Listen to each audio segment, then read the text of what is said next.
Oh, hey, there you are. Just putting on some cologne so I smell good for the show. This is some really good stuff, man. Really expensive. Helps you think clearly too. If you take in the fumes, it will open your mind. Just like coffee, the big S. All right, man. Let's stop fucking around. Get right down to it. All right. So today, welcome to the Mirror Point, where reality checks itself and all that good stuff. Today's stream going to be a little bit different in a good way. We're going to dive into something that sits on the foundation of almost every disagreement you'll see in philosophy, science, and even everyday life that we live, right? And that's our metaphysical assumptions about reality itself. So what is real? What is mind? Notice I point to my head. What is matter? What is this cologne I'm taking that I don't want to give you the name for because it really smells. Smell that, guys? Smells good. And how do we even begin to answer the questions without, talking past each other all the time, So today I'm joined by Nell, who is one of our regular viewers and contributors, who's always bringing her own perspective into the conversation. So this is not just going to be one speaking at ideas, right? Like I don't want to do that this time. It's going to be a real exchange, like where different ways of seeing reality gets sort of tested and challenged and hopefully clarified at least. Like I'm all about clarity. Like I'm not a big believer in things that I have no access to. And, let's face it. We're not omniscient. At least I don't think anybody out there in YouTube land is. You may know a lot of things, but none of us are really omniscient. So ultimately, I think it's fair to say when it comes to ultimate reality, we are all just agnostic, whether we want to really admit that to ourselves or not. But we can formulate models and we can engage in conversations, comparing models to models, apples to apples, and see which one may come out more logically consistent externally, internally, which models have more parsimony, all the virtues of metaphysical argumentation.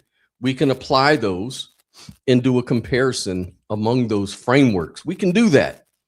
And we can argue for them. And we can have our favorites, right? We can have the ones that we lean towards rather than those that we don't as so much lean towards. But ultimately, we really don't know. That's my opinion. Now, I also want to address something from, I think it was last week's episode. And I want to address the comments section. It got a little intense and it strung out over a few days. This was from my video, Does the Brain Create Consciousness?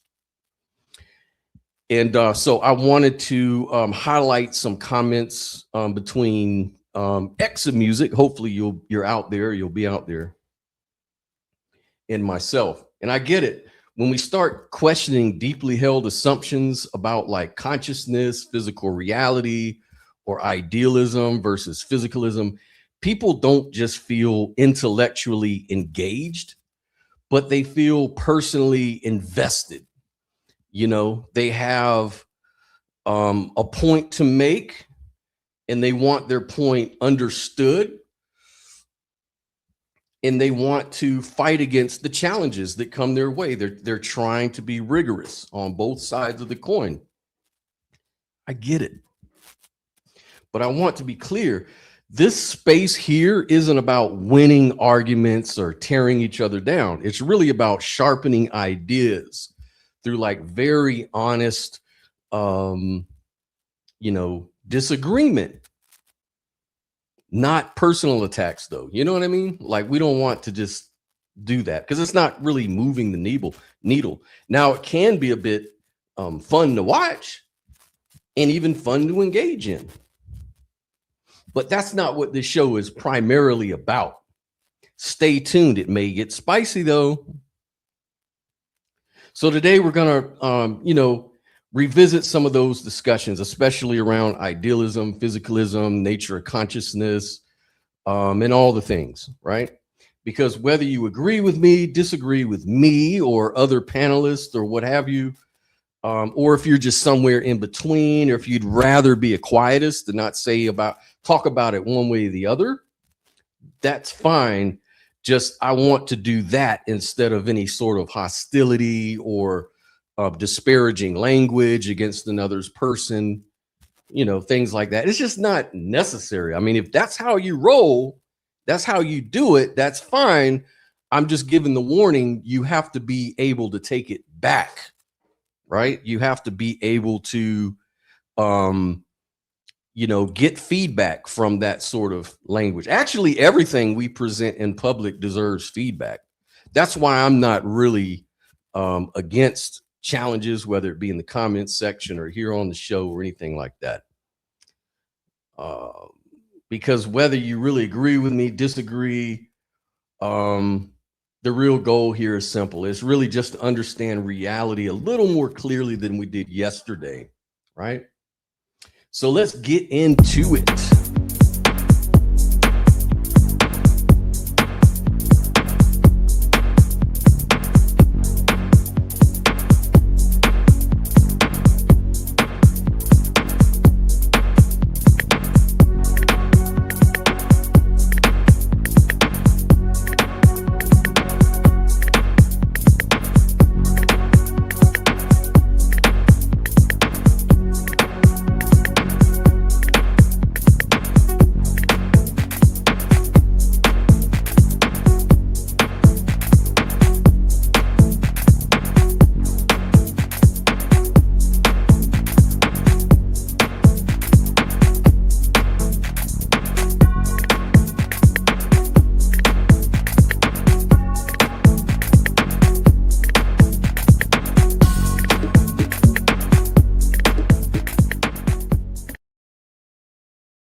Hello, Mrs. Nell. How are you doing today?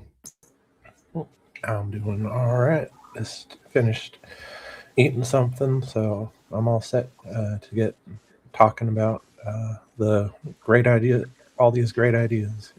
All the things we're going to discuss. I have a feeling it's going to be a long show, but I'm looking forward to it, man. I've been looking forward to it all week because I really value your your mind, the things that you express. I always value that stuff. And I suspect a lot of other people do.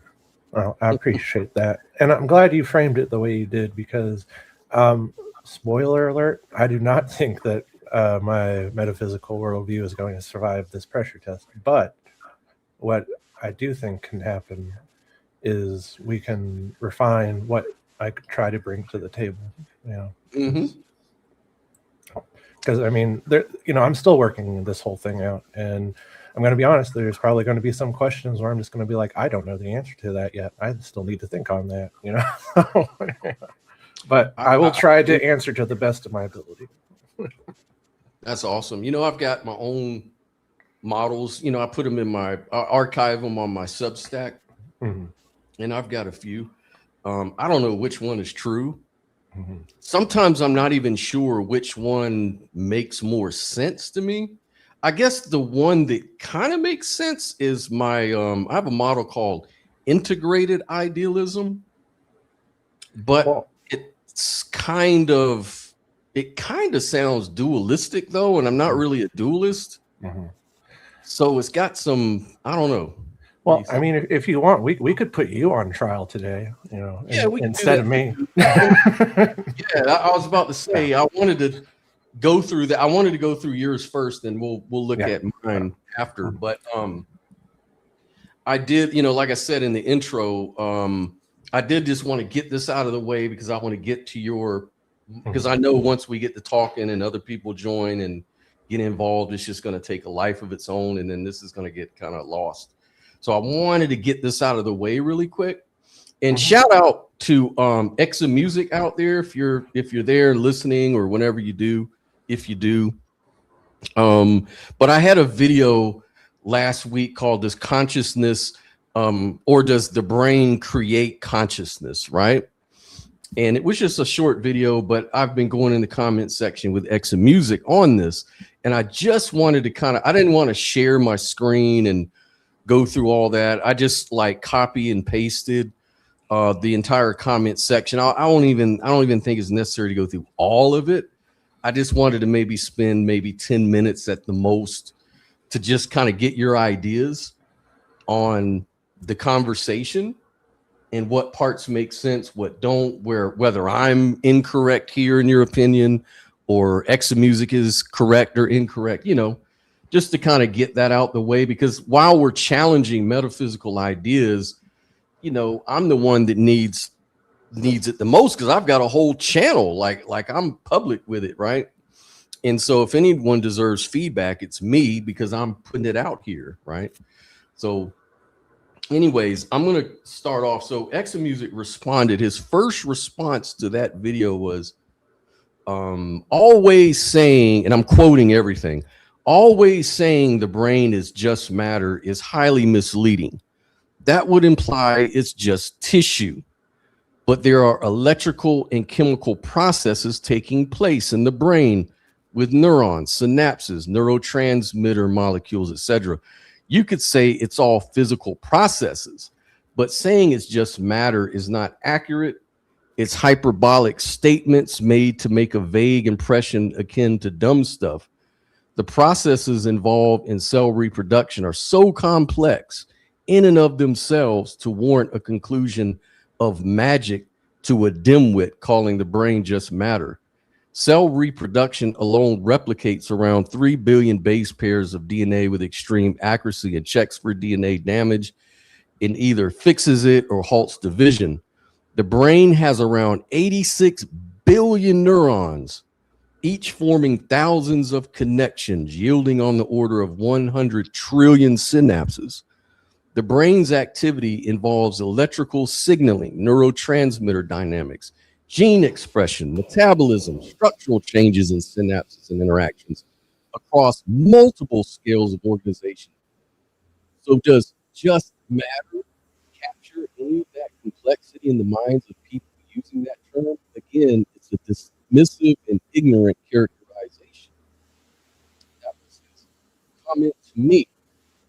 So before you reply, let me tell you what my reply was so I can get good feedback. Oh, your voice is going out. Oh, is that better? Yeah. That's why I have to hold this mic so tightly.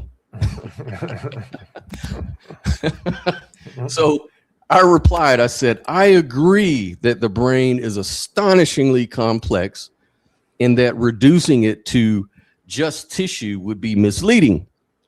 But I think there is a distinction here between complexity and ontology. When people say the brain is matter or the brain is physical, they are usually not denying the existence of electrical signaling, neurotransmitters, synaptic plasticity, gene expression, and all the things. The point is that within physicalism, all of those things are still understood as forms of physical material activity. Electrical processes, chemical gradients, molecular interaction, the information processing does not escape the physical ontology. Do not escape the physical ontology. They are expressions of it.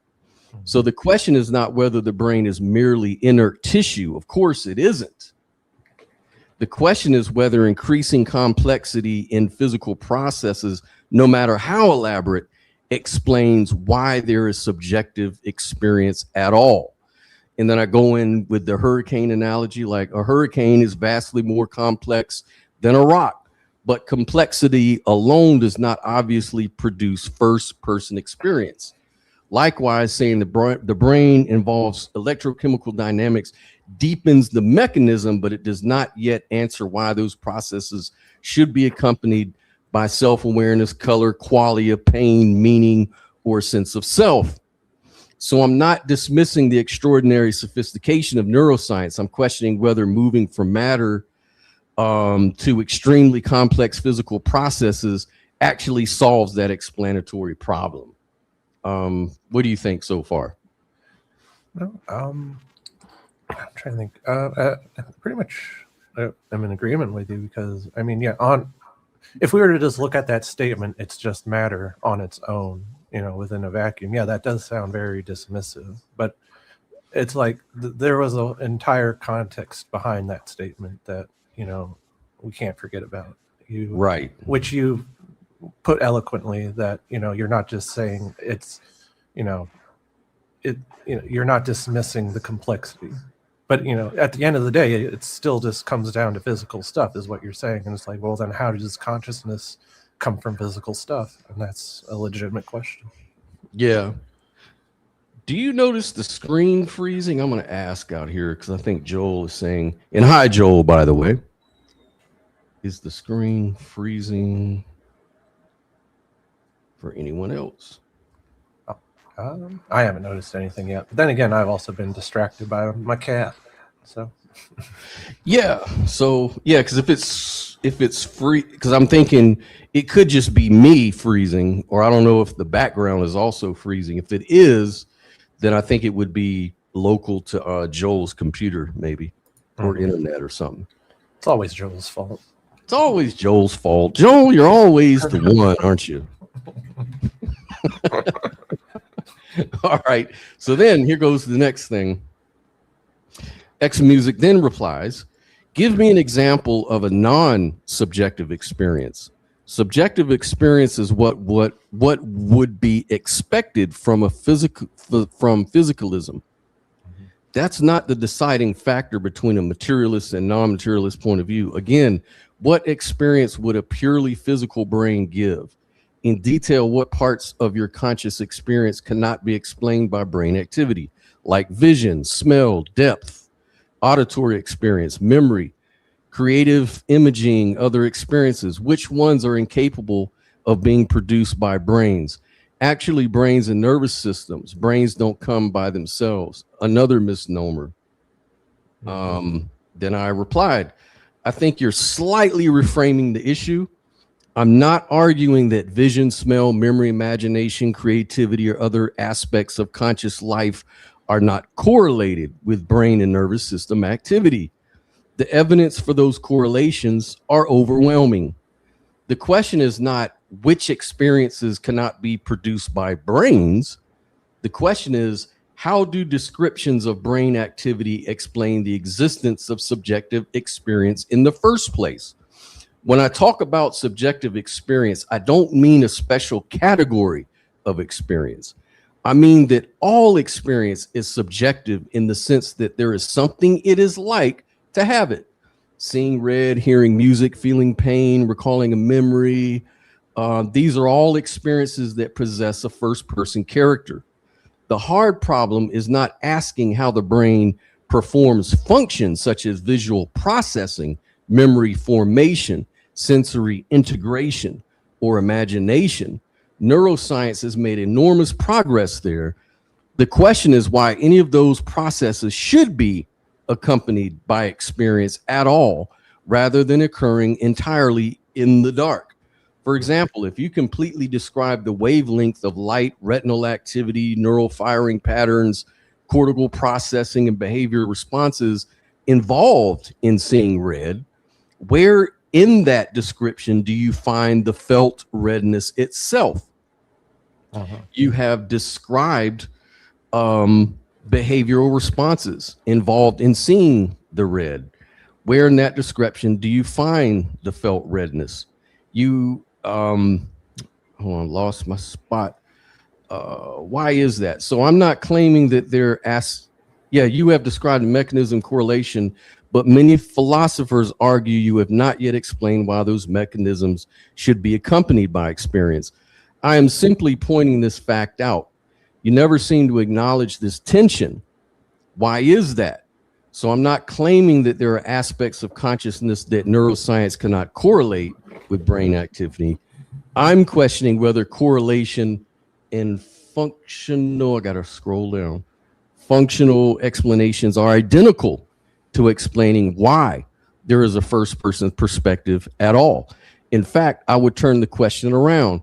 Can you point to any part of a purely physical description like mass, charge, spin, fields, electrical activity, information processing that logically entails the existence of subjective experience? That's the explanatory step I think remains unresolved. What do you think?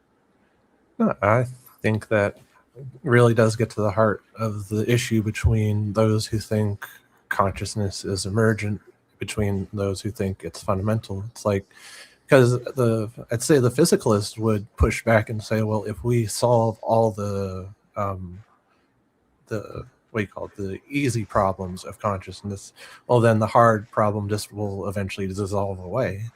But then the idealist or panpsychist would push back and say, well, that seems to be a category error, that like even if you were to solve all the easy problems, the hard problem still remains.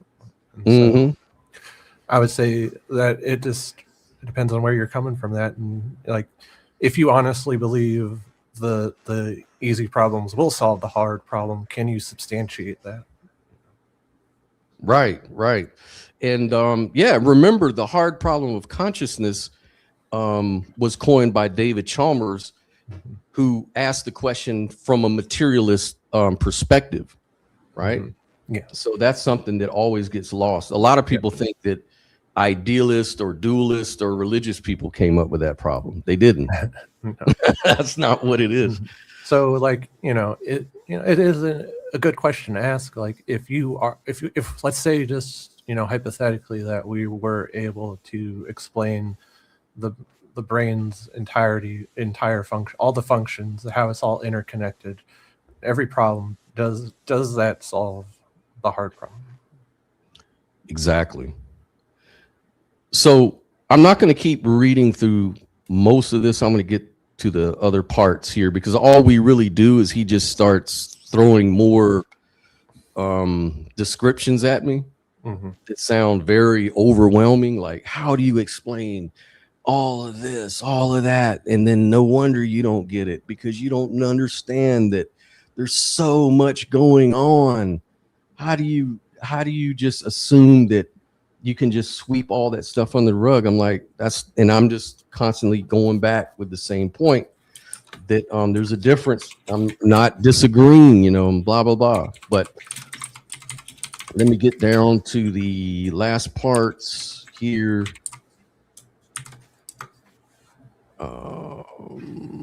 It's a lot. Wow, we went on for days. Hold on, because I want to wrap this up. All right. Oh yeah, let's go over the radio analogy. So one of the things he said is that the why is there an experience associated with the brain is maybe a malformed question, because without the brain you can't have consciousness, and that sort of proves that consciousness is created by the brain. And he says, you never explained that part though. So I told him, I said, well, so are you arguing that batteries create music? Like in a radio analogy? I mentioned that, if you took the battery out of a radio, it no longer plays music for you, or you no longer hear that voice or whatever it is.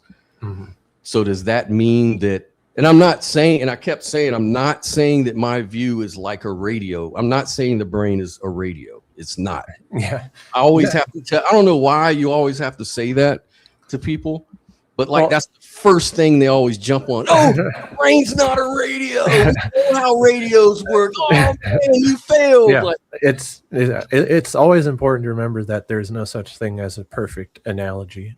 Right. And it's like, I'm not even comparing the brain to a radio. I'm really exposing the argument itself. The fact that we know radios are not dependent, that the music is not dependent on the battery. Mm-hmm. The battery just powers the radio. Like, we all know that. We have the benefit of knowing that. But if you were an islander somewhere and let's say you weren't exposed to modern life for some reason, and someone just presented you with a radio and you fooled around with it, and the knobs, you can turn it and you get different music, different voices, static or whatever. And then you kind of fool around with the inside of the radio, and you disconnect the wires of the speakers, and the music and all the stuff goes away, right? Uh-huh. Does that mean that the speakers generated? I mean, it would be kind of reasonable to assume that. Or if you took the battery out or whatever, you would think that those things cause it because there's a correlation. Mm-hmm. But we know better because we have the benefit of knowing how radios are. So if we apply that same logic to the brain, mm-hmm. we know that argument ultimately fails. Now, that doesn't mean it's not true. Mm-hmm. It doesn't mean that proves the brain doesn't generate consciousness. It's just a bad argument to get there, Yeah, no. And I would say that it's not even a bad inference. Like, if we're just going off methodological naturalism, the scientific process, to me it seemed like it would be a good inference to make that, oh, hey, the biological systems seem to be the only thing that have consciousness, therefore it's biological systems causing consciousness. Or if you want to be a more broader functionalist, maybe you could make the claim that if you believe AI can become conscious, you can say that, well, you need at least a physical system for consciousness.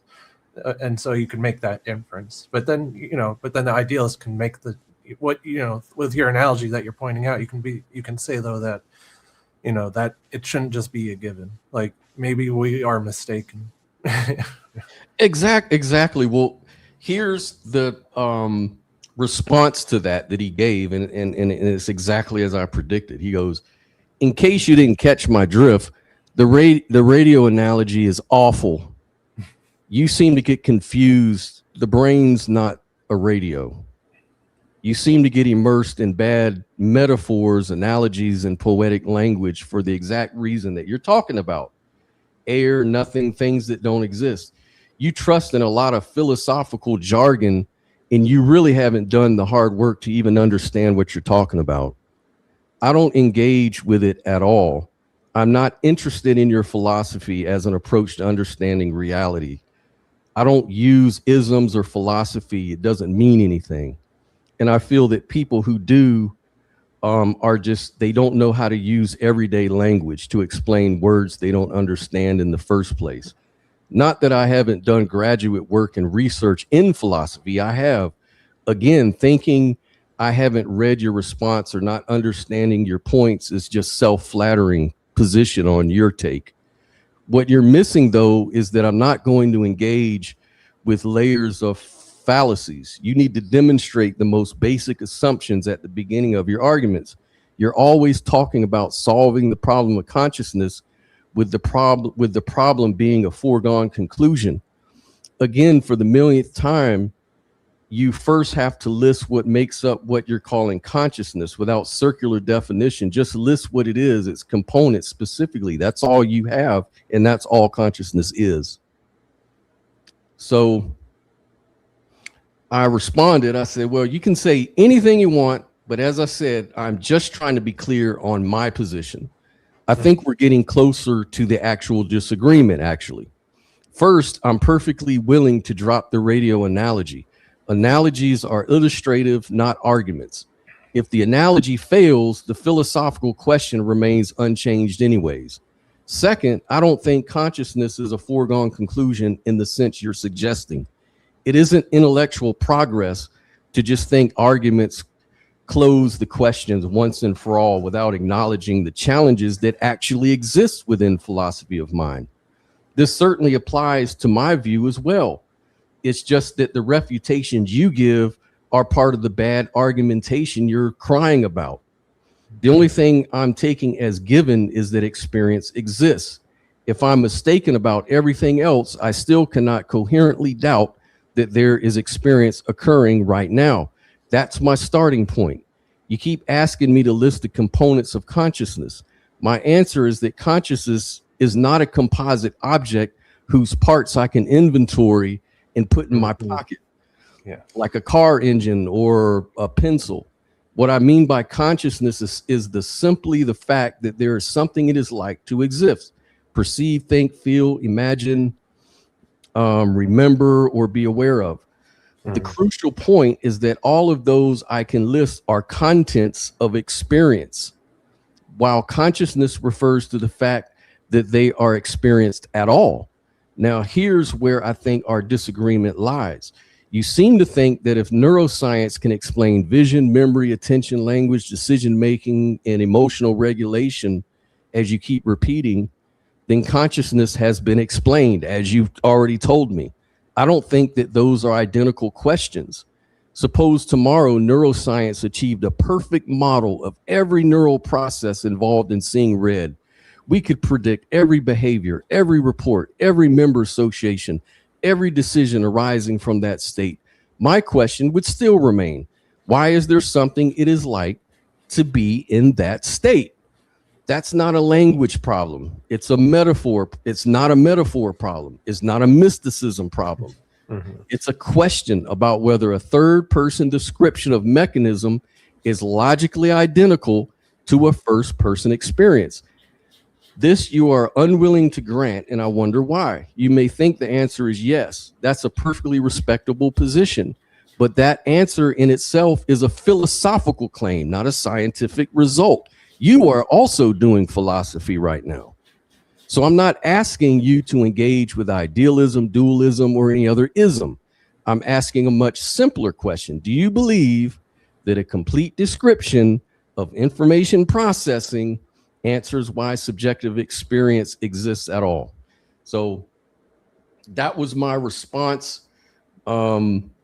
His answer to that, and I'm about to wrap it up, he basically said there's no method to your questions, and the terms you're using gets mixed up in vague descriptions of the experience and source of experience. For example, you throw the term information processing into your question. No one knows what that means. It's just woo-woo. It is a metaphor because it's borrowed from computer science and you're trying to apply it to consciousness.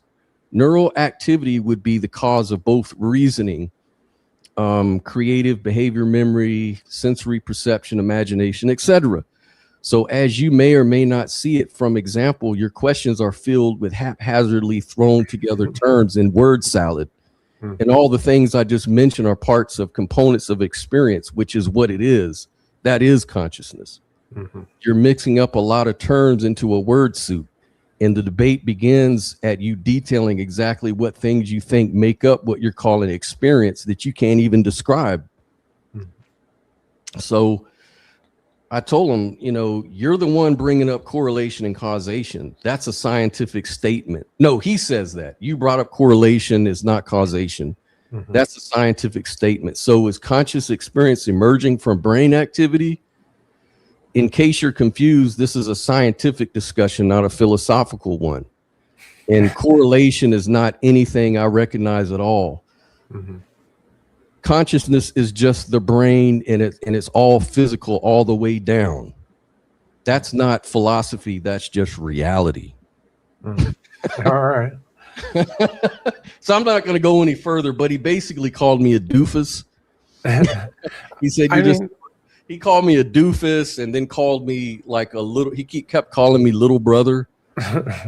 And so I'm like, dude, do you think personal attacks and stuff like that is really convincing me? Like, so it's just a pointless, at this point, to me, it seems pointless if you're not willing. He's never answered that question, by the way, through the whole thing. I think my question was very simple. You know, how do you get from third person to first person? That's it. Well, I mean, I'd say the one thing that he was probably right on, you know, and I'm only saying this in a certain way, is that, you know, maybe you were meaning something different by information processing. But then he takes the unnecessary step of saying, well, then that makes it word salad. It's like that. No, that doesn't logically follow. It just means that you're using the word in a different way. And then, so maybe the issue is that you just need to, you know, clearly define what you mean by information processing. And then you're both on the same page and you can continue with the conversation. It just looks, it's his whole word salad argument just sounds like he's trying to brush the whole thing under the rug. Right. And then I went back, you know, and I did explain information processing. I actually pulled it up from the dictionary, like information processing in neuroscience, and it is a thing. They say that, you know, when you take in light, photons, that's information. In other words, it's discriminatory. You can discriminate from one sort of light from another, or one sort of thing from another. That's information.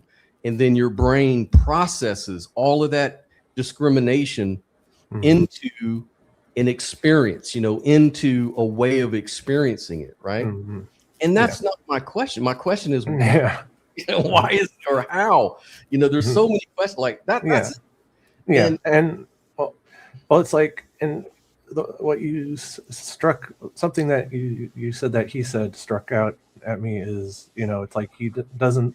Even though he says he's studied philosophy, it sounded like he was saying he doesn't care about philosophy a whole lot. And so it's just like, well, why are you even watching this channel then? Like, this is all we discuss philosophy all day here.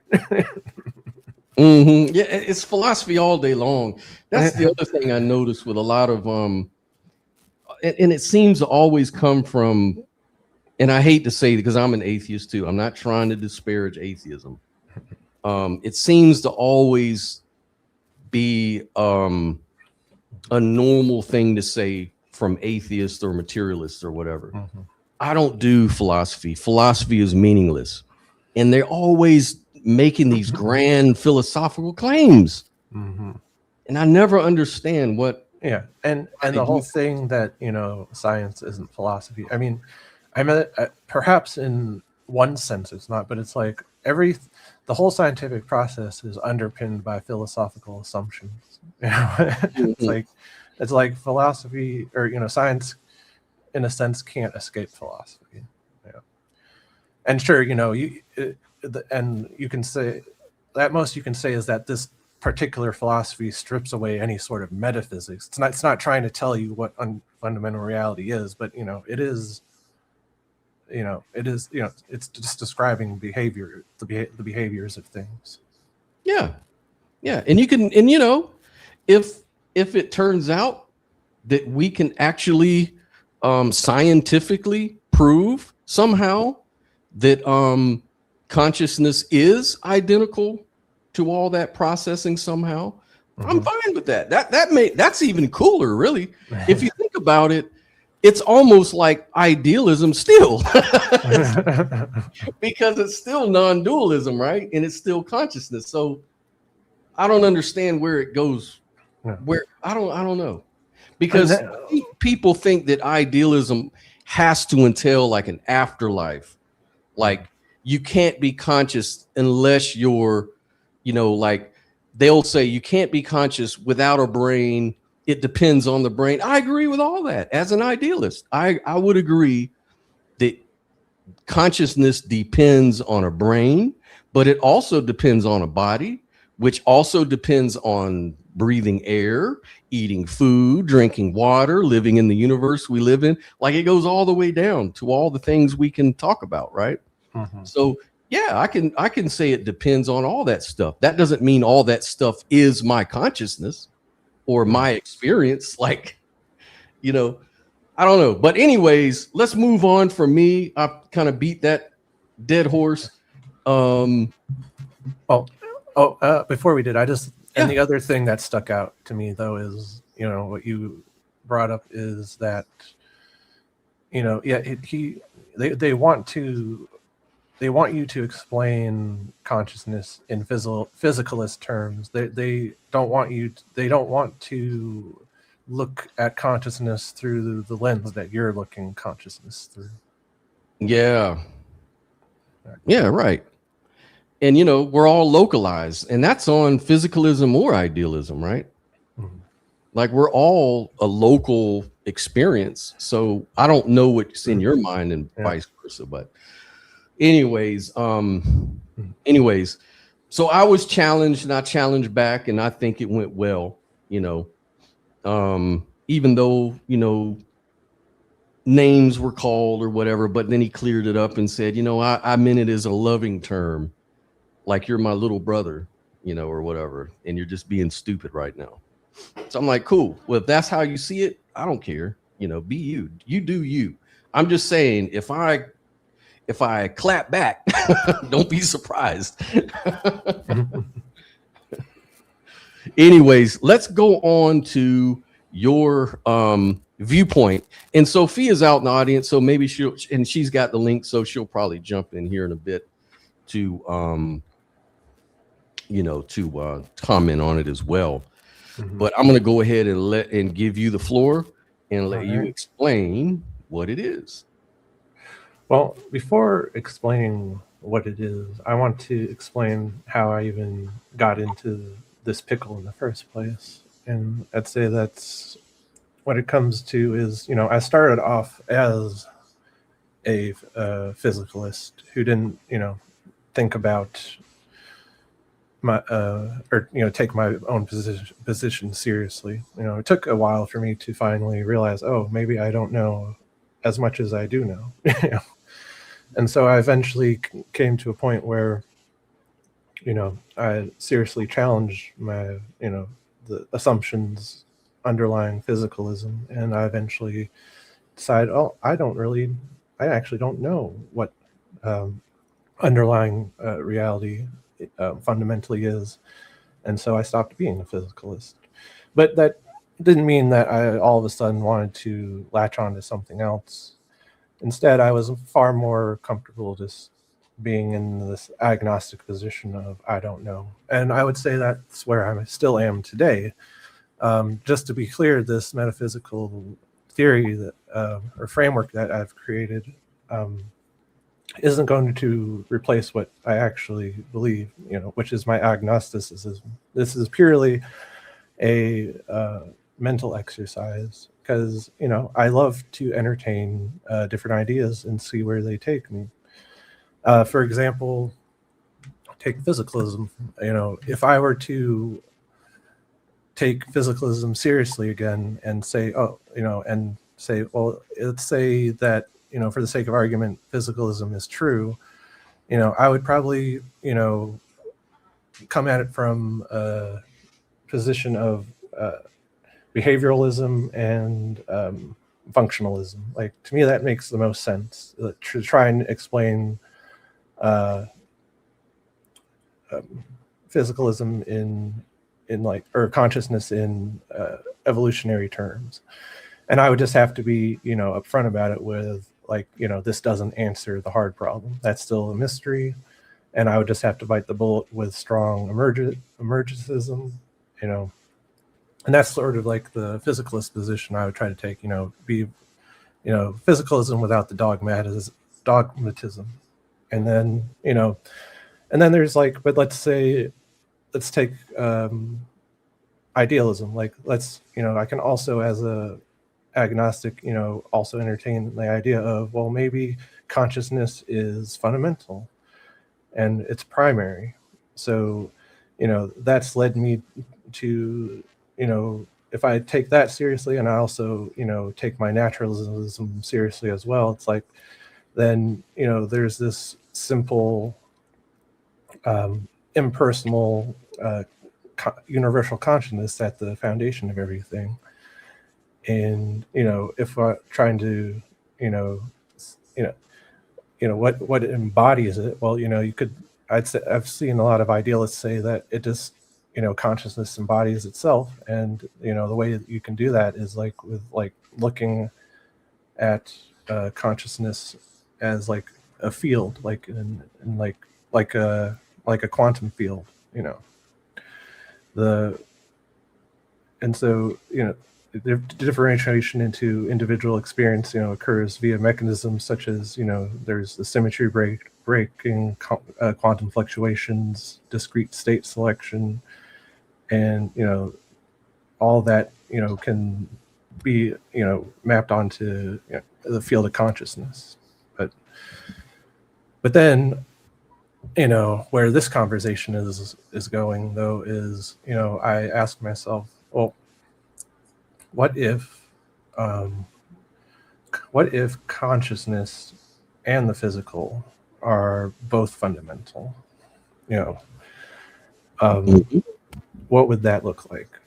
And so there's two assumptions that underlying this. So what the first assumption is, what if both are actually fundamental? And then the second assumption is, what if this duality isn't actually a duality, but some sort of monism? So, because I wanted to I wanted to try to avoid dualism. So the whole the task of coming up with this metaphysical framework was to try to stick to those two underlying assumptions. And so then the next question was, well, if it really isn't a dualism, what can I ground this in? And so the only answer I could think of was to set my sights on neutral monism. And so it was like I would have to ground this in a neutral element of some sort. And with neutral monists, a lot of them will just straight up be like, well, we don't know what the neutral substance is, but it's just it explains everything else. And that to me wasn't, I didn't want to just hand wave away the neutral substance. So I was like, so what are my options for a neutral substance? And there's several candidates that I could find when I was looking this up. And the one that stuck out to me was one that was a metaphysical position that recently I only found out about, which is structural realism. And so basically that's what that's saying, is that there's like, I think it's radical ontic structural realism, which basically states that all there is it's relations all the way down. There is no there is no objects, just the relations between the objects that make up reality. I think that's an accurate description of it. Maybe I haven't done it justice. Oh, so are you saying it's relations all the way down? So no, I mean, when it comes to my particular metaphysical framework, Yeah. no, I'm not saying that. I'm just saying that I'm borrowing from this other metaphysical framework. Like, it is relational in nature. But what I'm not saying is that it's just, because if it was just structure, then there would be no way for me to explain the physical and consciousness as fundamental as well. So okay, to bring. Oh, are you done yet? I'm sorry. Oh no. So yeah, no. So what I was trying to get at is so what I'm saying is that the physical or structure and consciousness are fundamental, but they are not the primitive. The primitive is the neutral element. I see. That's cool. Yeah, I like that. So structure and consciousness are still, they aren't emergent in this. They are fundamental. They are necessarily part of the neutral element. It's just that the primitive is not those two things. So, and this is my way of trying to resolve the dualism. Yeah. Okay. Here's something you can use to preserve it, but I'm going to ask you a question. Well, first, actually, so now that I've laid that, what I'm trying to get at, I wanted to at least try to present what my what it actually is, and in an intuitive sense of what I'm getting at here. So I'm gonna start out with like a puzzle, or because like I'm looking at the screen right now, right, and I'm seeing my name, Nell, and my pronouns, she, her. And so, you know, when I read these words, two things are happening simultaneously. One thing is the physical. You know, light reflects off this page or screen. You know, it hits my eyes. It's, you know, travels as electrical signals through my optic nerve, triggers patterns of neural firing in my brain. You know, if a neuroscientist put me in a scanner right now, they could watch all of this happening. You know, measurable, visible, objective, all that empirical stuff. The other thing I experience is, the other thing is the experience. You know, there is something it is like to be me reading this right now. You know, I'm feeling, you know, curious, maybe slightly skeptical. You know, the room around me feels warm or cold. You know, and maybe a thought just, you know, is drifting in my mind. You know, all that inner felt quality, you know, the experience of me in this moment. You know, that too is absolutely real. So here's the puzzle. Those two things seem completely different.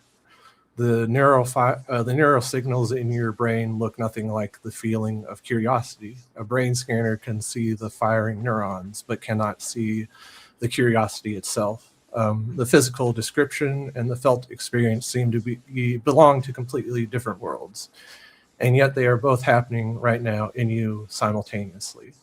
So then the question is how? You know, this puzzle has, you know, been racking the brains of brilliant thinkers for centuries, you know. And so my metaphysical framework tries to, or attempts to dissolve this, which I call self-relational neutral monism. But not by explaining one side in terms of the other, but by showing that the division was never real in the first place. And so before getting to the answer, it helps to see where the puzzle goes wrong. The puzzle assumes reality divides into two fundamentally different kinds of things. There's the physical stuff, you know, matter, energy, neurons, particles, measurable from outside, objective, you know, the domain of science, basically. And then there's the mental experience, feelings, sensations, thoughts, accessible only from inside, the subjective, the domain of consciousness. Once you accept this division, you are stuck. How does one kind of thing produce the other kind? How do neurons, purely physical, generate the felt experience of curiosity, you know, purely mental? Every bridge you try to build between them seems to fail or fall apart. What if the division was wrong from the start? What if physical structure and conscious experience are not two different kinds of thing, but two different ways of looking at one kind of thing? So here is the central claim of self-relational neutral monism, stated as plainly as possible. Reality is one self-looping activity. What this activity looks like from outside is what we call the physical world. What this activity feels like from the inside is what we call experience. These are not two different things. They are the outside and the inside of the same loop. To see why this makes sense, start with the simplest possible image. You know, think of a circle, you know, or draw a circle on paper. You know, that circle has an outside, the region beyond the curve extending outward in all directions, and it has an inside, the bounded region enclosed by the curve, definitionally distinct from the outside. Now notice you did not add the inside to the circle. You did not construct the outside and then separately construct the inside. When the curve closed, when the loop completed, both sides came into existence simultaneously. The inside and outside are not two separate things the circle has. They are two aspects of one circle. You cannot have one without the other. This is the image at the heart of the theory. Reality at its most fundamental is a loop, a self-completing, self-enclosing activity. And like every loop, it necessarily has two sides. An outside, the structural, formal, measurable dimension, what physics describes, and the inside, the felt, experiential, first personal dimension, what consciousness is. Well, goddamn, Neil. Neither genius. Neither side produces the other. Neither is more fundamental than the other. They arise together as two sides of one loop whenever the loop closes. So the question, how does physical structure give rise to experience, is like asking how the outside of a circle gives rise to its inside. It sounds like a deep question, but it actually is a confused one. They do not give rise to each other. They come together inseparably when the loop exists. And I could, you know, if you want, we could do questions here, but I would also like to try to finish the intuitiveness of the metaphysical theory. So for some clarifications, the loop is not a metaphor. It is not a diagram on paper. So what actually is it? The simplest, honest answer is that the loop is what existence looks like at its most basic level. Think about what it means for anything to exist at all. Not this thing or that thing, but anything whatsoever. For something to exist, it has to be itself. It has to have identity, some character that makes it this rather than nothing. And to be itself, it has to, in some sense, refer back to itself, loop back on its own identity and maintain it. Even the most abstract statement of identity, X equals X, is already a self loop, something returning to itself, something maintaining itself as itself. This self-returning, self-maintaining activity is what the theory calls self-relation. And self-relation, the theory argues, is not one feature that some things have and others lack. It is the minimum condition for anything to exist at all. Without some form of self-return, some looping back, there is no identity, no determinacy, nothing, just nothing. So the loop is not imposed on reality from outside. It is what reality necessarily is at its most primitive, the least that can be said of anything that exists. So next, here is, why is the loop, have an inside? Here is the crucial step, and it follows directly from what, a loop is. A loop encloses an interior, and this is not metaphorical or optional. It is geometrically necessary. Any closed curve, any path that returns to its starting point necessarily encloses a bounded region inside itself. This is a mathematical fact, not a philosophical claim. So the interior of the loop is not accessible from outside. You cannot reach the inside of a circle by traveling alongside the outside, however far you go. The inside is constitutively inside, defined by being enclosed rather than external. Applied to the fundamental loop of existence, the inside of the self-relational loop is not accessible from the outside. It is constitutively interior, and what is constitutively interior, what can only be accessed from within, is precisely what we mean by experience, by consciousness, by the felt dimension of reality. Experience is not mysteriously produced by the physical world. Experience is the inside of the loop, whose outside is the physical world.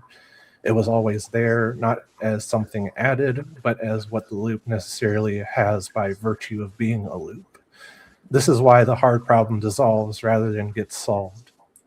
The problem assumed there was a gap between structure and experience, a gap that needed bridging, but there was never a gap. There is always one loop with two inseparable sides. The gap was an artifact of only ever looking at the outside and then wondering where the inside went. Okay, we're getting there. So close your eyes for a moment, or simply pause and notice. You are always inside your experience. Every thought, every sensation, every moment of awareness. You are never outside it looking in. You cannot step outside your own experience to examine it from a neutral vantage point. Every attempt to step outside is itself another experience. You're always already inside. This is not a limitation or a problem. It is the topology of the situation. You are the inside of a particular self-relational loop. The inside of a loop is always inside. It cannot be reached from outside without ceasing to be inside. This is why your experience is yours and not someone else's. Not because your consciousness is locked in a box, because you are inside of this particular loop. And inside of a loop is consistently not the outside. There is no mystery here. There is only, the topology of it all. So then a good question that might be coming to your mind is, well, how does one loop become many things? If reality is one self-looping whole, why does it appear as many different things, many particles, many objects, many people? And so, with this metaphor, think of a river. A river is one continuous body of flowing water, but within that flow, patterns form, eddies develop, places where the water begins moving in a self-reinforcing circular pattern that sustains itself. The eddy is not a separate thing from the river, it is the river, flowing in a particular self-maintaining way. But the eddy is real. It has a specific location, it persists, it has causal effects, it is genuinely different from the surrounding flow. Now notice the eddy does not have sharp boundaries. The transition from the eddy to the surrounding river is gradual, a region where circular motion gives way to linear flow. The boundary is real, but not a wall. It is a gradient. This is how individuals arise within the one self-relational whole. Reality looping back on itself naturally develops regions where the self-looping is more intense, more self-reinforcing, more internally connected than in the surrounding whole. These regions, dense knots of self-reinforcing activity, are what individuals are. You are one of those, or one of these knots. So is every particle, every cell, every organism. You are real. You are not an illusion. Your individuality is genuine, but you are not ultimately separate from the whole, any more than a whirlpool is separate from the river. You are the whole organizing itself into a particularly dense and self-maintaining pattern. And crucially, your individual boundaries are gradients, not walls. This is why you can connect with others, why deep relationships generally change you, why in certain moments the sense of being a separate self can soften without dissolving entirely. The boundary is real, but it is not absolute. And then another metaphor that I hope helps illustrate what I'm trying to say is, all the illustrations available, music captures the theory's core insight most cleanly. A violin string vibrates. Physically, this produces a precise pattern of air pressure oscillations, measurable frequency, amplitude, waveform. A physicist can describe this completely and accurately. But when you hear that note, when the vibration reaches your ears and you listen, something else is happening. There's a felt quality. The note has warmth, resonance, perhaps melancholy. The music moves you. No description of air pressure oscillations capture this felt quality. No measurement of frequencies tells you what the music feels like. These seem completely different, and yet they are one event. The vibration and the musical experience are not two separate things happening. One thing is happening, and it is being described from two positions. The physics describes the outside, and the musical experience is the inside. The same event, two descriptions, neither more real than the other, neither producing the other. This is what self-relational neuromonism says about all of reality. Every physical event has an outside, what physics measures, and an inside, what experience feels like. In most cases, the inside is so minimal as to be negligible. A particle's interiority is as far from human experience as a single vibration is from a symphony. But the inside is there. Reality is not dark all the way through. It is looped all the way through, and every loop has its inside. So then why does experience grow? Without being magical thinking. if even a particle has some minimal inside, some infinitesimal proto experience, why isn't a rock conscious in the same way you are? Because the inside grows with the complexity of the loop. A simple loop has a minimal featureless inside. Think of it as the barest possible flicker of interiority. No content, no differentiation, not nothing, but barely something. As loops become more complex, as they begin relating to their own products, forming denser and more integrated patterns, the inside becomes correspondingly richer. More internal complexity means more differentiated interiority. A living cell has more complex self-maintaining activity than a particle, and correspondingly richer interiority. An organism has more complex integrated activity than a cell. The human brain, with billions of interconnected neurons forming a system that models itself, thinks about its own thinking, reflects on its own experience, has the most complex self-relational integration available, and its insight is correspondingly the richest available. The full, vivid, differentiated human consciousness you experience right now.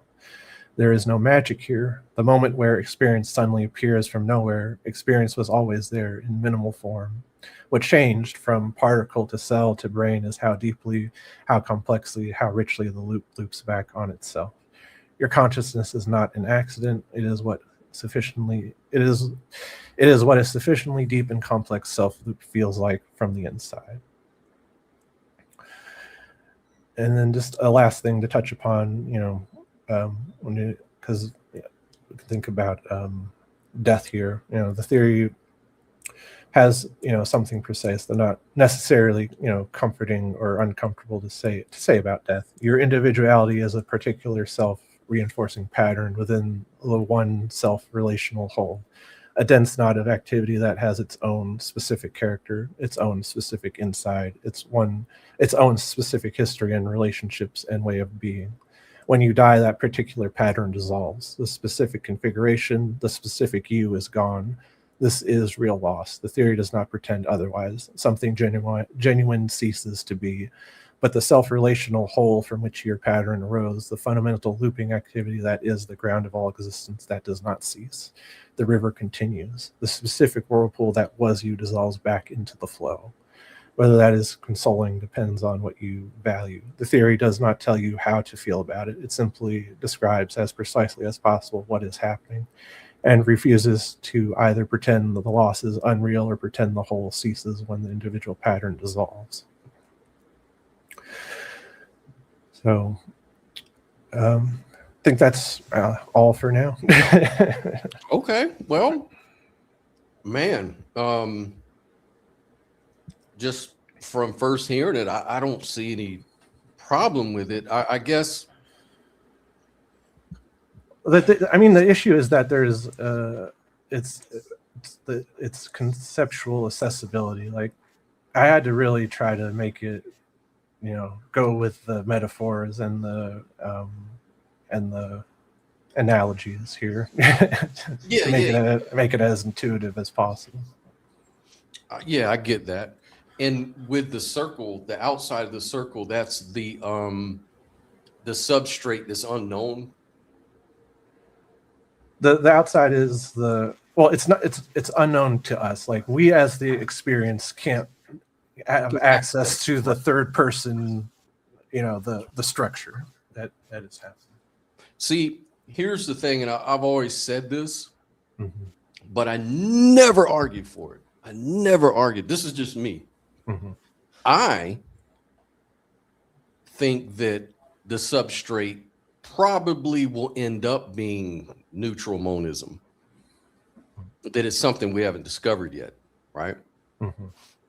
And not to bring your favorite person in mind into the conversation, but he actually has a good point. Matt Dillahunty. Yeah. This is what he would tell you. He would say, yeah, but Nell, where's your fucking evidence for this unknown thing? How are you going to explain a mystery in terms of another mystery? In other words, if you don't know what this substance is, you're just making a neutral monism of the gaps argument. But This is why I haven't figured out a way to go neutral monism yet, because at the end of the day, it by definition, it's unknown, Well, right? I mean, if we're pretty much every metaphysical position is unknown. Like we can't confirm one metaphysical theory at all in any scientific sense. There is no empirical evidence for physicalism, idealism, what I'm saying right now.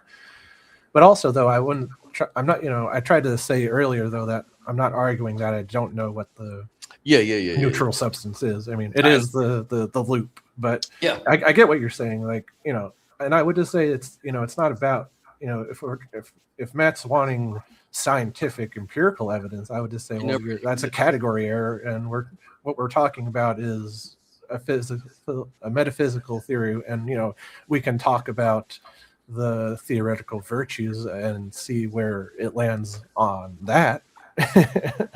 Right. And I guess, here's the thing too, like, and I've spoken to Sophie about this too, and this is what prompts everybody to sort of expand into their own models. Because we all I'm very attracted to the idea that the physical, what we label the physical, is some kind of real thing separate from consciousness that actually exists. But at the same time, I'm a non-dualist. I'm a monist, right? Yeah. So there's kind of a tension there in a way. So there's got to be some kind of way to bridge the gap there. Yeah. The gap is really there. And so some people will point to, well, it's just consciousness all the way down, or it's some sort of neutral thing we haven't discovered yet that's combining it all together. But in the name of just to be parsimonious, you want to build your models on things we know that may be valid properties or valid definitions to bring into your metaphysic. Like, yes. So the one. Yes. So, and this did cross my mind. I'm like, all right, so this is a very, abstract way of thinking about things. And so I'm like, does this even have a real world equivalent? And it does. Quantum loop theory. So, and I'm not saying they're exactly the same thing, because they're not, but there's enough similarities of like, all right, well, there's actual scientists saying, hey, there might be this thing called a quantum loop. And so, reality being loops isn't so far-fetched. Yeah. And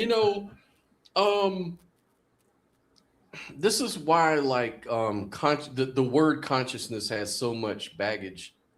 I don't like the word. I'll be honest with you. I had mentioned that a while back, that I don't. I was even on an atheist. I was invited. They wanted to challenge my idealism on this atheist channel. And he was saying, yeah, you're trying to say that all there is consciousness or whatever. And I'm like, well, I cringe every time I hear that, because I don't even like the word, because we're not talking, because there's a problem of conceivability there, right? Yeah. Like, I can't imagine consciousness without a body, embodiment. Now, I could say that the universe is conscious.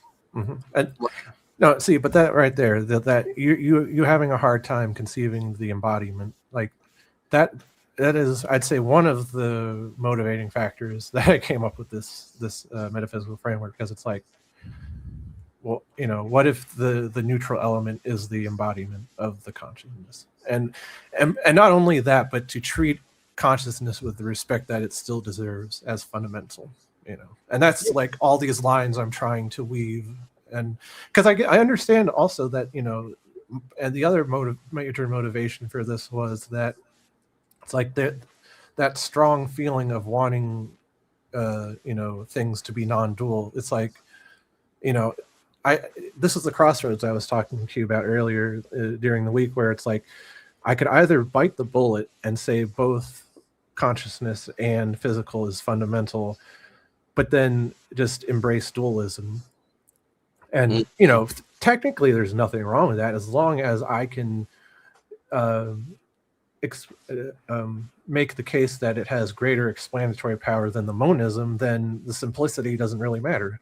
But I really wanted to challenge myself and come up with a monism that embraces both as fundamental, but they are not the primitive or the primary thing. And so this was my attempt at it. And if I were to sum up the entire theory in like one sentence, or try to, is that reality is one self-looping activity, and what that loop looks like from the outside is what we call the physical world, while what it feels like from the inside is what we call experience. Not two things, never two things, always one loop described from two positions.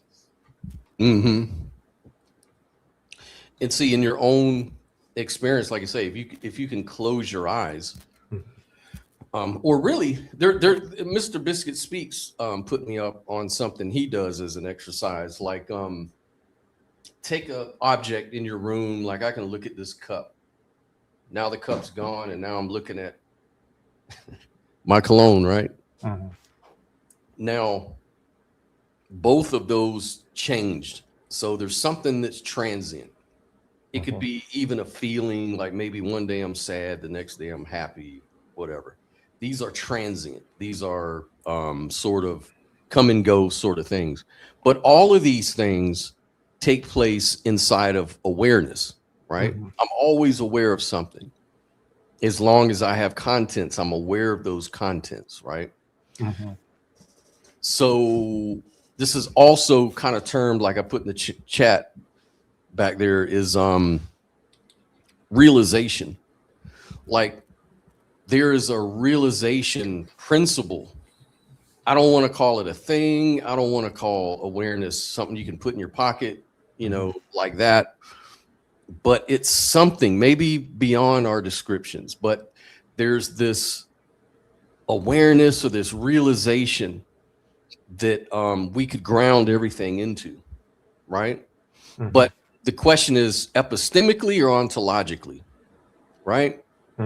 But the fact that we can do epistemology means that there has to be some condition before the epistemology was formed, before anything that you realize was formed or you're aware of, right? So this principle, again, here goes another analogy. I always like to use gravity, right? Like gravity is a manifest whenever there's, you know, mass and all the things that it takes for it to be known. So instead of saying planets or things cause gravity, you mainly think of it as a field. Like it's just, it'll always manifest where the conditions are correct, you know? So I think realization or awareness is kind of like that. It's like it will always manifest whenever the conditions are right for it to be realized. So like what I do like about, and I'm not sure if IIT or integrated information theory really tells us about consciousness necessarily, but it does say one thing that's kind of intriguing. It starts with consciousness, right? And it just says, what it's saying is, look, if we just integrate things in such a way, then it can host consciousness. It's not that it generates it from nothing. It's that it hosts it. And this is a logical bridge you can make, right? So that kind of clears that issue up. And I like how Giulio Tononi explains that. He says, look, we're not trying to say that integrated information generates consciousness, because if that was the case, then why aren't we doing that? Or why aren't we just creating consciousness in our computers and shit or anything, right? It's like, no, you just have to create a condition, and then consciousness sort of gravitates, you know? And so it's sort of like a gravitation principle, rather than consciousness being something that it creates, you know? Because really, I don't think consciousness, I don't really understand consciousness as a thing. I see it as just a condition. Mhm. for experience. That's all. Yeah. And if that's the case, then it cannot be reduced, which science admits that. It's not reducible. Yeah. Experience is not reducible. It's correlated to other Mhm. things, but it's not reducible. Yes. And So doesn't that make sense? oh yeah, well, that's, I mean, exactly why I tried to keep it foundational to I saw that, this right. metaphysics, because it's like, it's, And that's why I like your model here. That's why I like Sophia's model. It sort of bridges stuff. It gives it a kind of mechanism, not a physical necessarily, but it gives it some sort of bridge, because I'm also attracted to physicality being real, mhm. right? Like saying that it's Yes. And I would say that's probably the biggest difference between this and idealism, is that, yeah. it's treating physicality as equally real as consciousness. And How is this similar to panpsychism then? hold on, I was losing my train of thought there. Go right ahead. I'm sorry. Oh yeah, so yeah, and I would say the thing is that, exactly, Sophia. The conscious, the inside of the loop is intrinsic to the self-relational loop. So, yeah. So when it comes to idealism, well, comparing these two, I will say one of the weaknesses of this theory that I'm spouting is that idealism is far more intuitive. It's like, consciousness is the very first thing we have access to. We can, even though there can be abstraction issues with idealism, like consciousness is just so intuitive to us, and whereas a self-relational loop is not. And I would say that's the issue from that, though, is for me borrowing from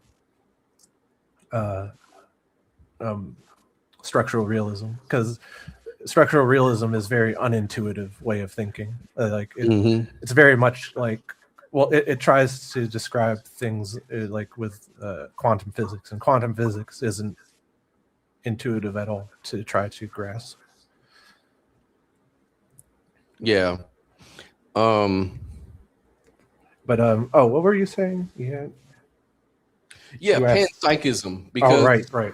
That seems to be a similar brother to what you're talking about. Yes. So it is similar, but not. It's because to just answer straight up, it's not panpsychism. The view that everything is consciousness. The theory does not say rocks and particles have experience like yours. It's saying they have the most minimal possible inside, a seed of interiority, so featureless it bears no resemblance to human experience. The difference between a particle's interiority and yours is as vast as the difference between a single molecule of water in the Pacific Ocean. Both are water. They are not the same thing. Gotcha. As in panpsychism and the loop are not the same. Right. Gotcha. And by the way, I'm just going to say this now.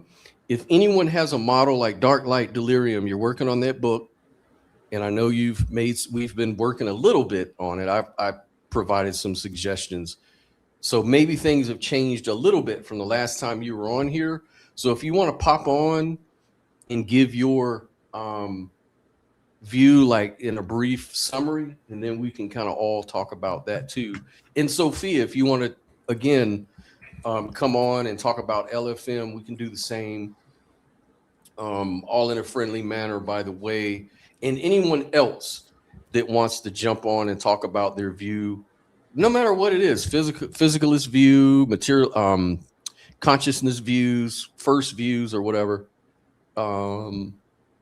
So yeah, come on in and talk about it, and we can have stuff to talk about, man.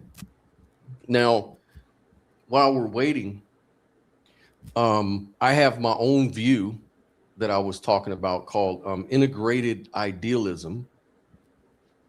And it's kind of similar in a way. It's kind of like, in the sense that I'm looking for, everybody's looking for a way to bridge things that seem missing with physicalism or with idealism or whatever, you know, people that care enough about this kind of stuff, right?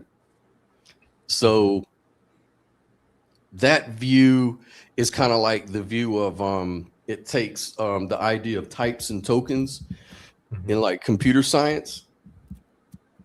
Like there's a type, let's say you write a book, you know, and you're relying on words and linguistic styles and language that you're using, things like that.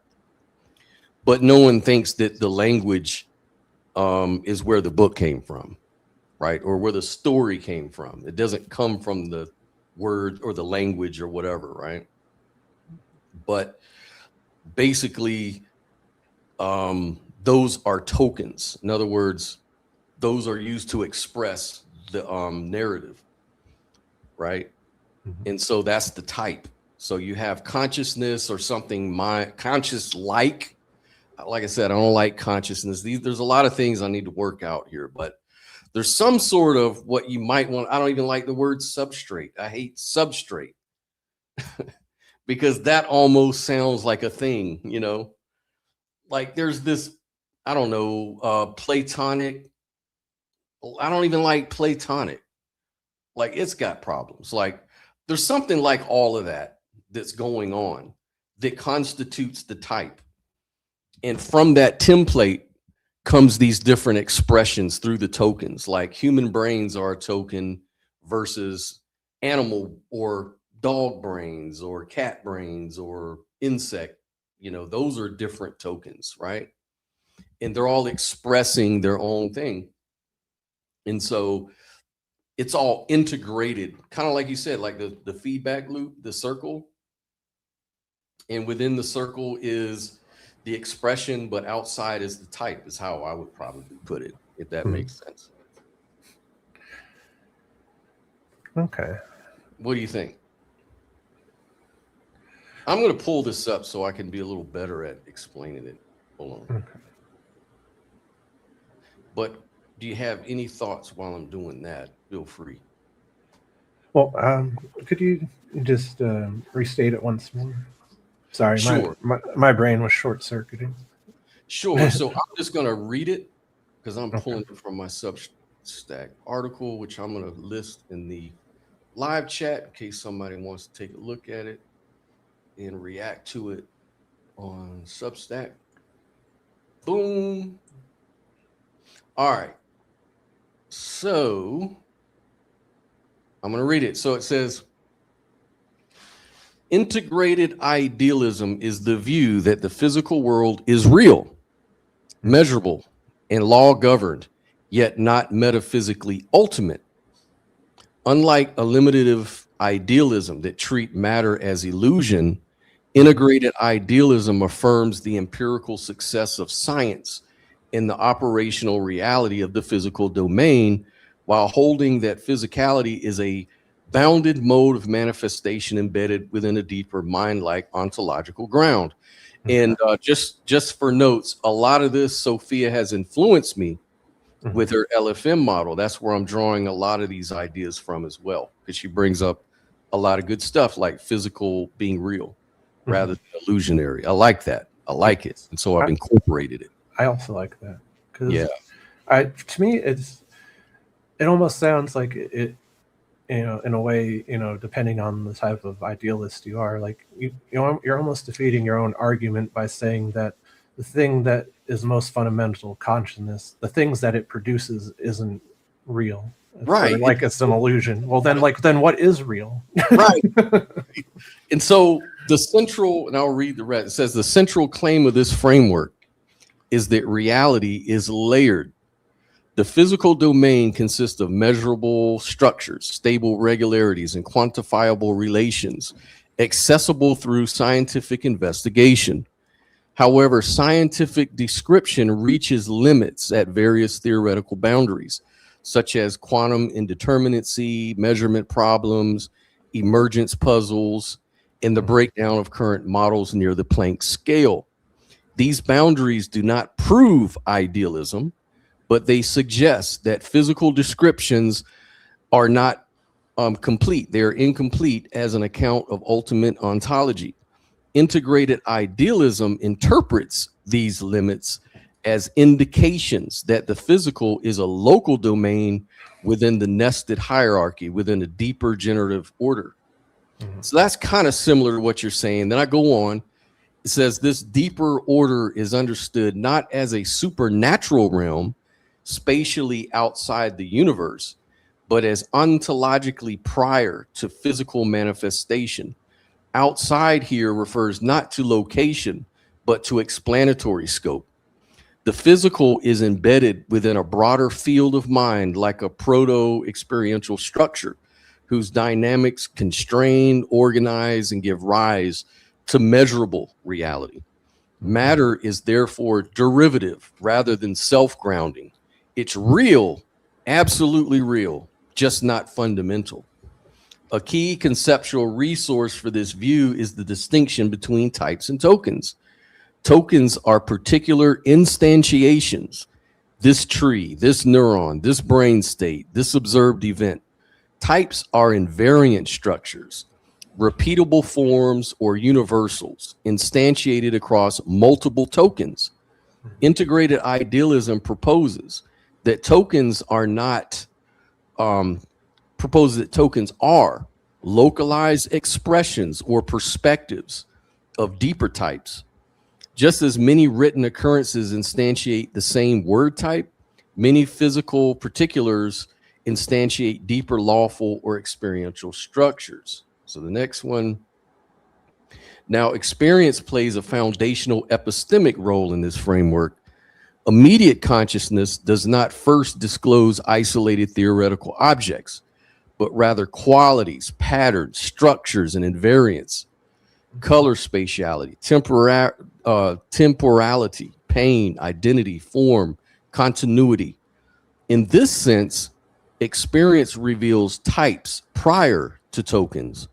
One does not begin with metaphysical particles and then infer structure. Rather, one encounters structured appearances directly and only later theorizes individual external objects perceived. This gives epistemic primacy to invariant form over isolated material particulars. From this perspective, physical objects are best understood as stabilized tokenizations of deeper type level organization. Matter is not self-subsisting substance, but a measurable regime of recurrent formal instantiations. Physical law itself can be reconceived as the regularity by which types constrain and generate token behavior. The world thus appears as a hierarchy of pattern manifestations. Local physical events are expressions of deeper, repeatable organizational principles. So this framework contrasts sharply with the ontology implied by mereological nihilism, which hold that composite objects do not truly exist and that reality consists only of fundamental simples arranged in various ways. On this view, ordinary objects such as tables, chairs, and even organisms are just convenient descriptions imposed upon underlying arrangement of simples. The physical world can therefore be redescribed under radically different conceptual schemes without changing its underlying ontology. And I go on. So it does have a lot of similarities, it sounds like, with structural realism, except, because it's, saying that, what's more fundamental are these patterns, except where you would differ is that ontic structural realism would claim that it's just patterns all the way down. Yeah. And, I will also say that something that is something at the bottom of everything seems, if I'm being logical, it has to account for experience first. Oh yes, exactly.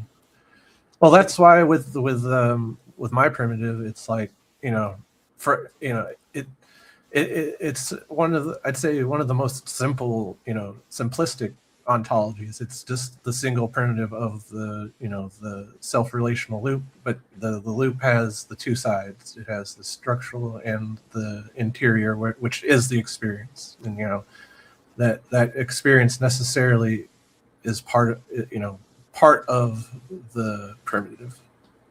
Yeah. Now, I don't know what you think about this. Now, this is now I've been toying with this a little bit, and Mr. Biscuits wanted to delve into this, and we haven't had a chance, but there's this idea, and it goes all the way back to thousands of years, not in Western white culture, but in other cultures. There's this idea that is really ancient, and it's the idea that the only thing that exists are relations all the way down. And somebody would think, in like a lot of schools of thought and different teachers would always criticize it by saying, but how do you ground these relations? But the comeback to that is that you don't have to, because all we know are relations. It says, well, is that really true? Because, and it's like, actually it is. Even in science, there is no beginning cause. This whole, cosmological argument, first cause arguments. Yeah. They kind of fail because, causes are sort of conceptual. Really, there's only relations that we really know about. We just kind of talk about causes. Do you know? Yeah. Well, no. I mean, this is how structural realism came about. Because I mean, their whole thing is that because I think it originally derived because they were trying to describe the quantum realm, and it's like when you look at the quantum realm, the only thing that seems to actually exist is relations. Yeah, I mean, really, that's all you really see. And so, it's very counterintuitive, but it's like, their whole thing is to try to justify that, oh, well, if it's just relations on the quantum level, then maybe it's just, that's all there really is, Yeah, right. And so that's what the ancients used to say. They said that the illusion, the Maya, in Indian cultures, the Maya, I forget what the Africans called it, but it was sort of the same word for illusion, or the Buddhists would call it, the illusion in some different word of that, the Atman or whatever. The anatta, that's what the Buddhists would say, and the Atman would be what we as perceivers are in the Maya, or the illusion is what we have access to. And science sort of says the same thing, neuroscience, like they even say, like, and a lot of physicalists will say this. They say, oh, well, you don't see, there is no, cup as in cup. That's just our eyes. It's just photons bouncing off of whatever it is out there. And then that information is being processed into your brain, into this cupness. Perhaps a bat will not even see it at all, but knows it's there in some other way. Maybe it visualizes its echolocation in some other way. Or, all of these things are sort of reconstructions. I wouldn't even say, I would say the way that they appear to us is the illusion. But I think that the physical world out there is really a thing that we're having the illusion about, it's describable, so it's physical. I mean, I feel like the word illusion definitely has its place, but I do feel like it gets overplayed by idealists. Yeah, and I don't like that. I don't like it. It sounds too airy-fairy, like Sophia would say. Like it's too, it just doesn't have, like that's what turns people off, like hearing, oh, you're saying everything's an illusion, so I could just walk out in front of a train. That's like bullshit. And I understand that. Like I don't do that. So it's not an illusion. It's maybe a kind of illusion. Like you know, the color, the solidity. I Well, mean, like I said, like I feel like when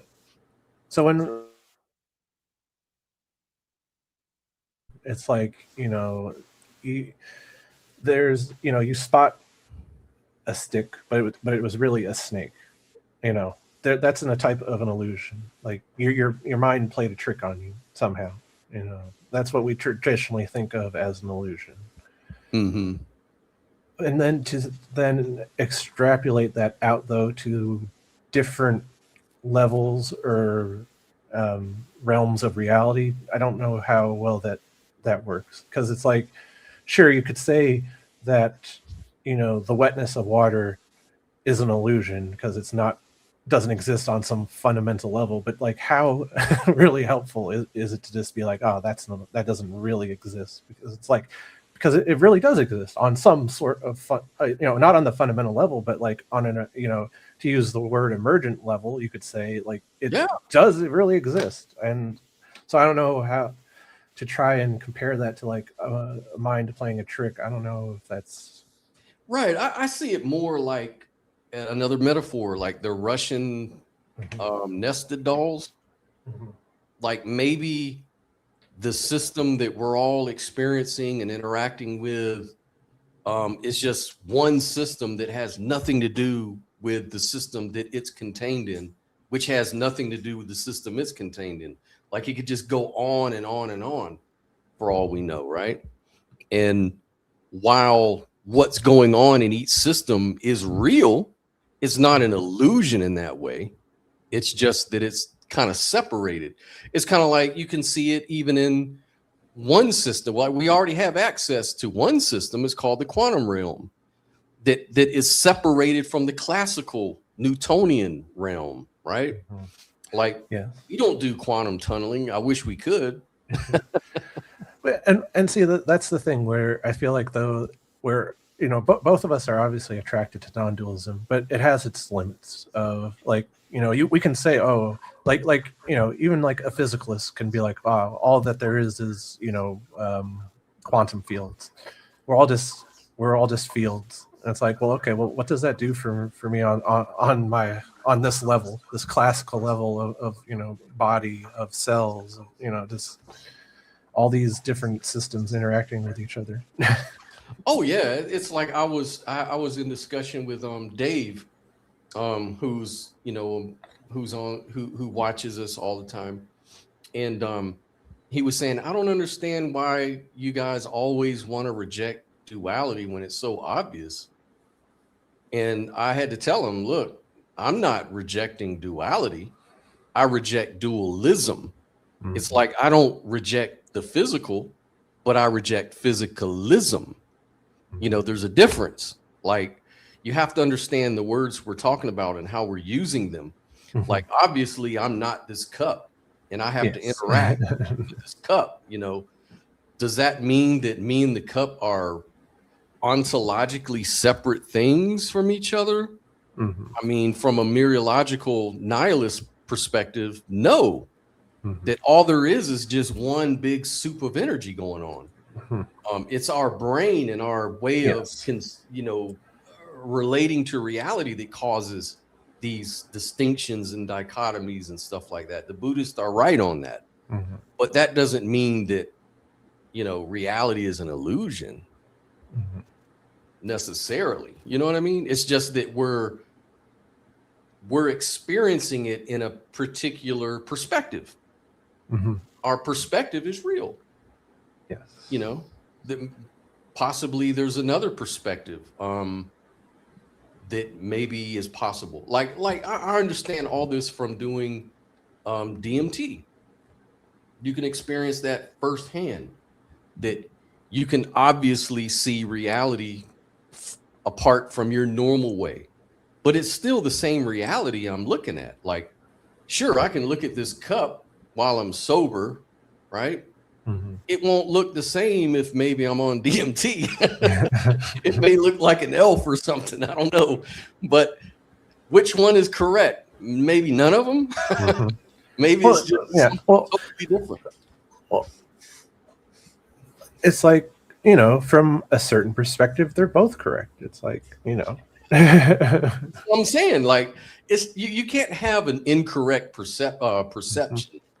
Yeah, well, you know, It is. but no, I think you're getting at something there where it's just like, you know, yeah, you know, like in these sort of discussions where we're talking about, you know, metaphysics, what everything fundamentally is. It's like to think. I feel like that's where non-dualism really does shine. But then if you try to take that same perspective and try to take it to another one where, you know, you're trying to take you're just trying to take a test in school. Like, what does that really? That doesn't really help you to think of everything as one substance or one thing. You know? Yeah, man. It's all perspectives are valid. They're valid.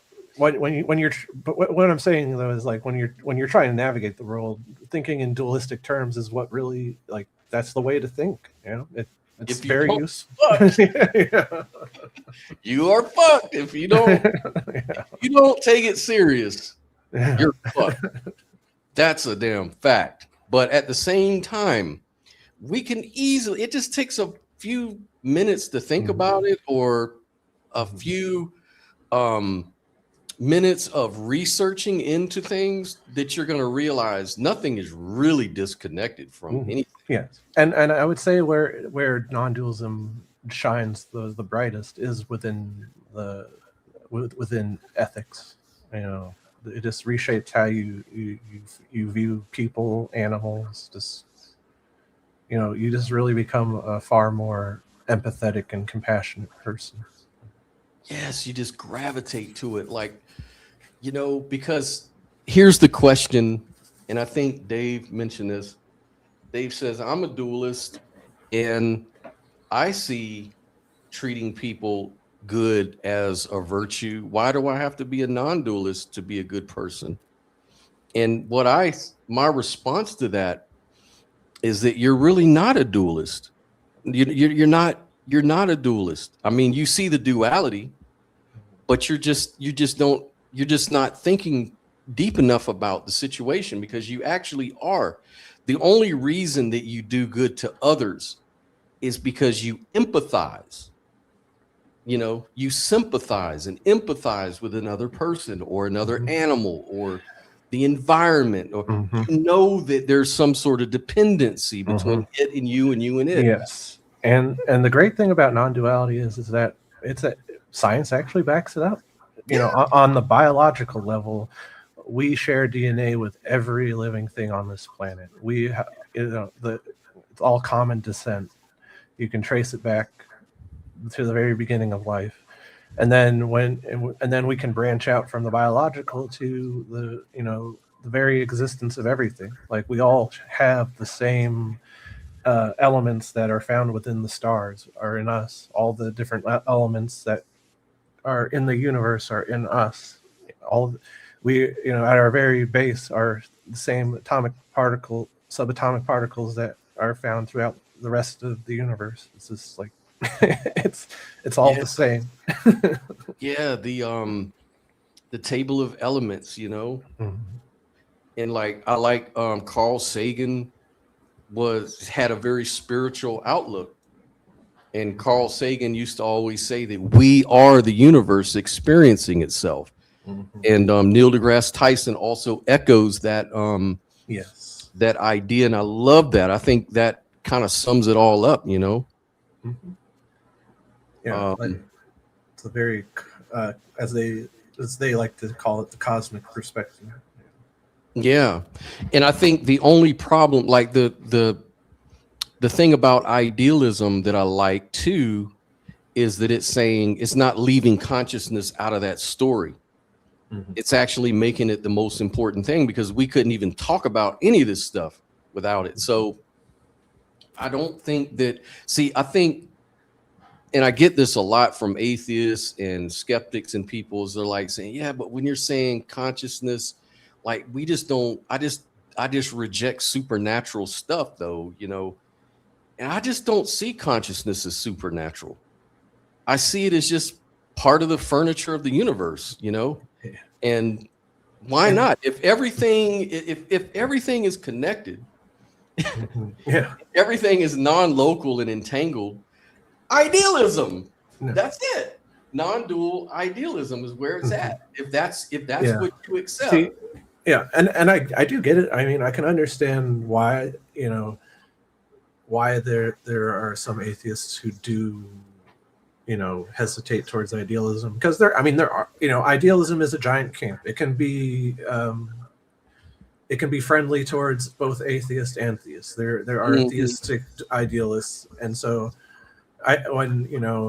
if an atheist's first contact with idealism is through an idealistic theist, well, they're going to be turned off from it. But it's like, it doesn't have to be looked at that way. It can be looked at through a different lens. And to me, it's like, I don't find idealism spooky or supernatural. It's like, like you said, if idealism is true, it's nature itself. It is part of the natural world, or it is the natural world, if it's, fundamental, to everything else. It is a natural phenomenon, whether you think that it is an emergent property or whether you think it's fundamental. It is a natural phenomenon. Sophia said it again, man. She's always dropping bombs, man. She said Western ideologies tend to divide everything. Damn it.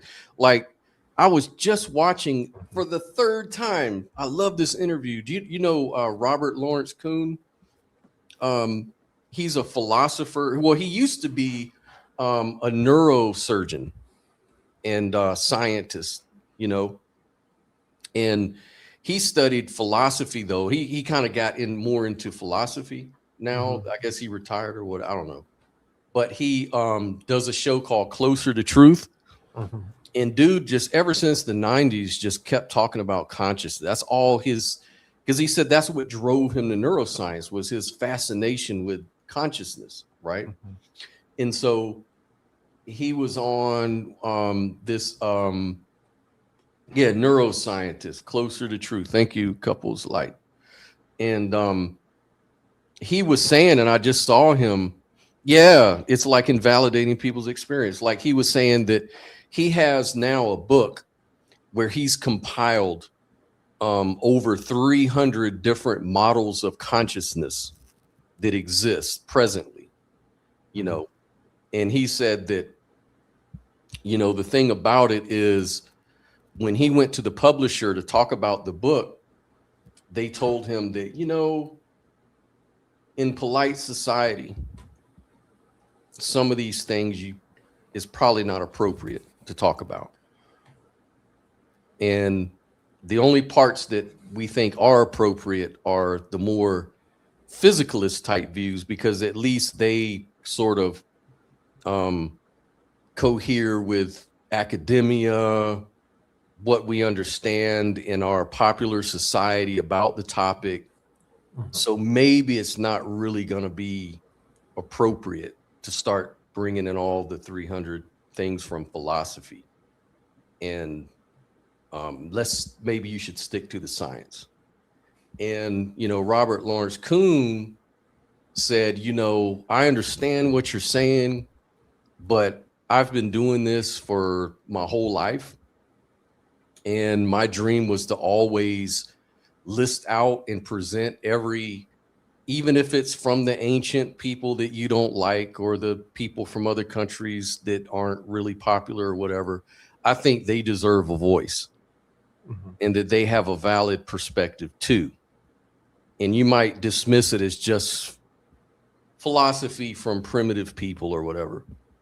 But he says, I think that a lot of this stuff has overlap with science, and it's at least good for people to read it and see it. So if I were you, I wouldn't publish my book because of your point, but I'm going to do it anyways. So they happily put their stamp of approval on it. But one of the things that he said in the interview, I think one of the best approaches to this, oddly enough, is the ancient philosophy of idealism. He says, because at least it's coherent, and at least it accounts for shit in a meaningful way. And when you look at all these things that you wanted, like the physicalist stuff, he says all that stuff is broken. He says if anybody with an ounce of logic can see that physicalism is just fucking broken from the beginning. Like there's just no way around it. He says it's like trying to explain the movie. If only we could get in the movie and be the character in the movie and be there long enough, eventually we will be able to explain the movie screen. He said it doesn't work that way, and it never will.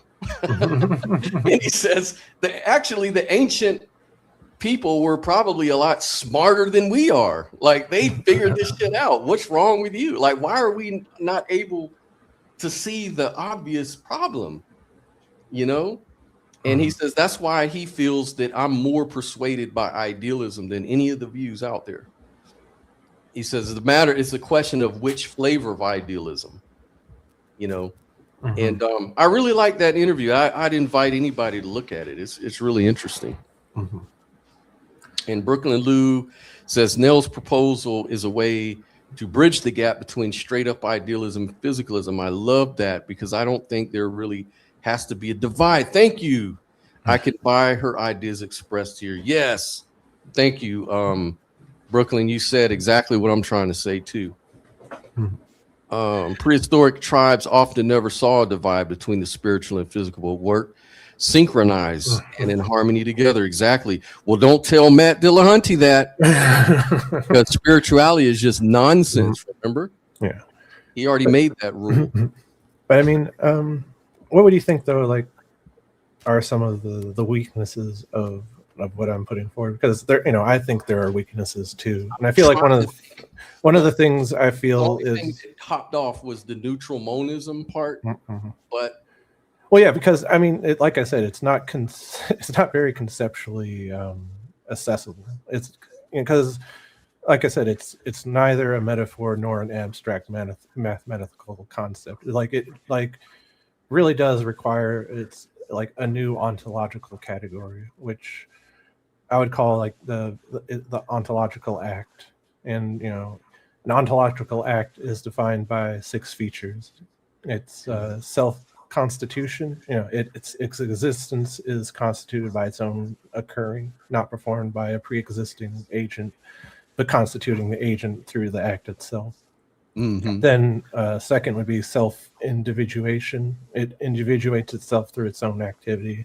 Nothing external picks it out as this rather than that.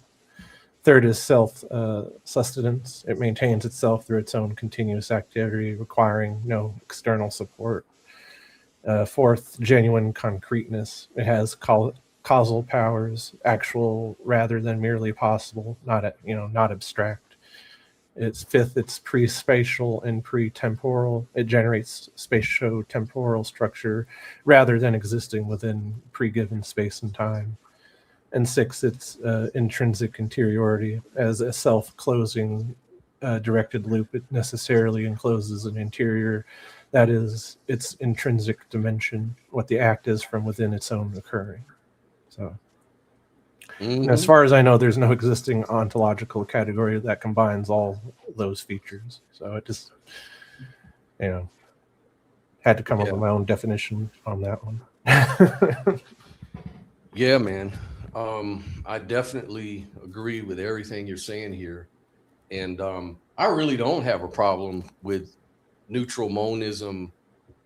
It's just hard for me to, I'm kind of like you, it's just hard for me to tie it down in any consistent way. Like I could imagine, like, you know, I took logic in college a long time ago, and the professor would always, you know, whenever you come up with something like a paper or something you got to write, you have to use everything has to track.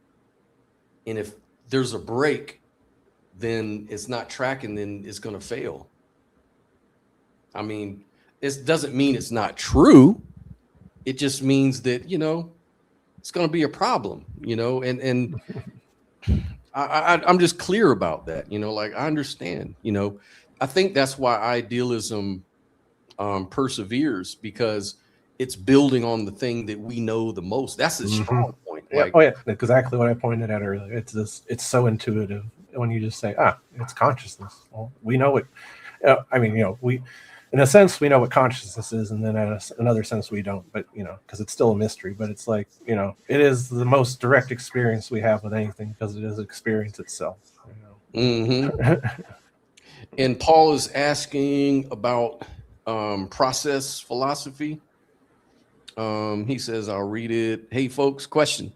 To what extent does this match up with process philosophy for you, Nell and Scott? You go ahead first. Process philosophy. I'm drawing a brain part.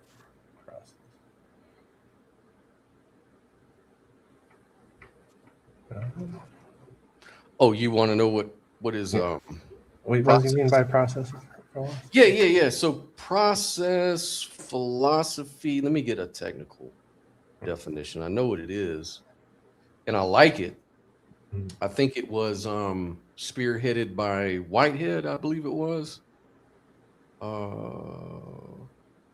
believe that was the philosopher a long time ago. But let me check that out. Or am I getting that mixed up with process theology? I think it's process philosophy, maybe. I don't know. Is that right, Paul?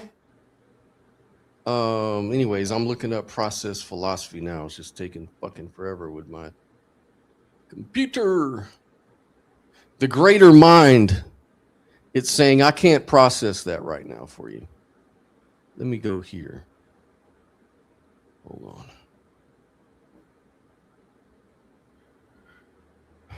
Process.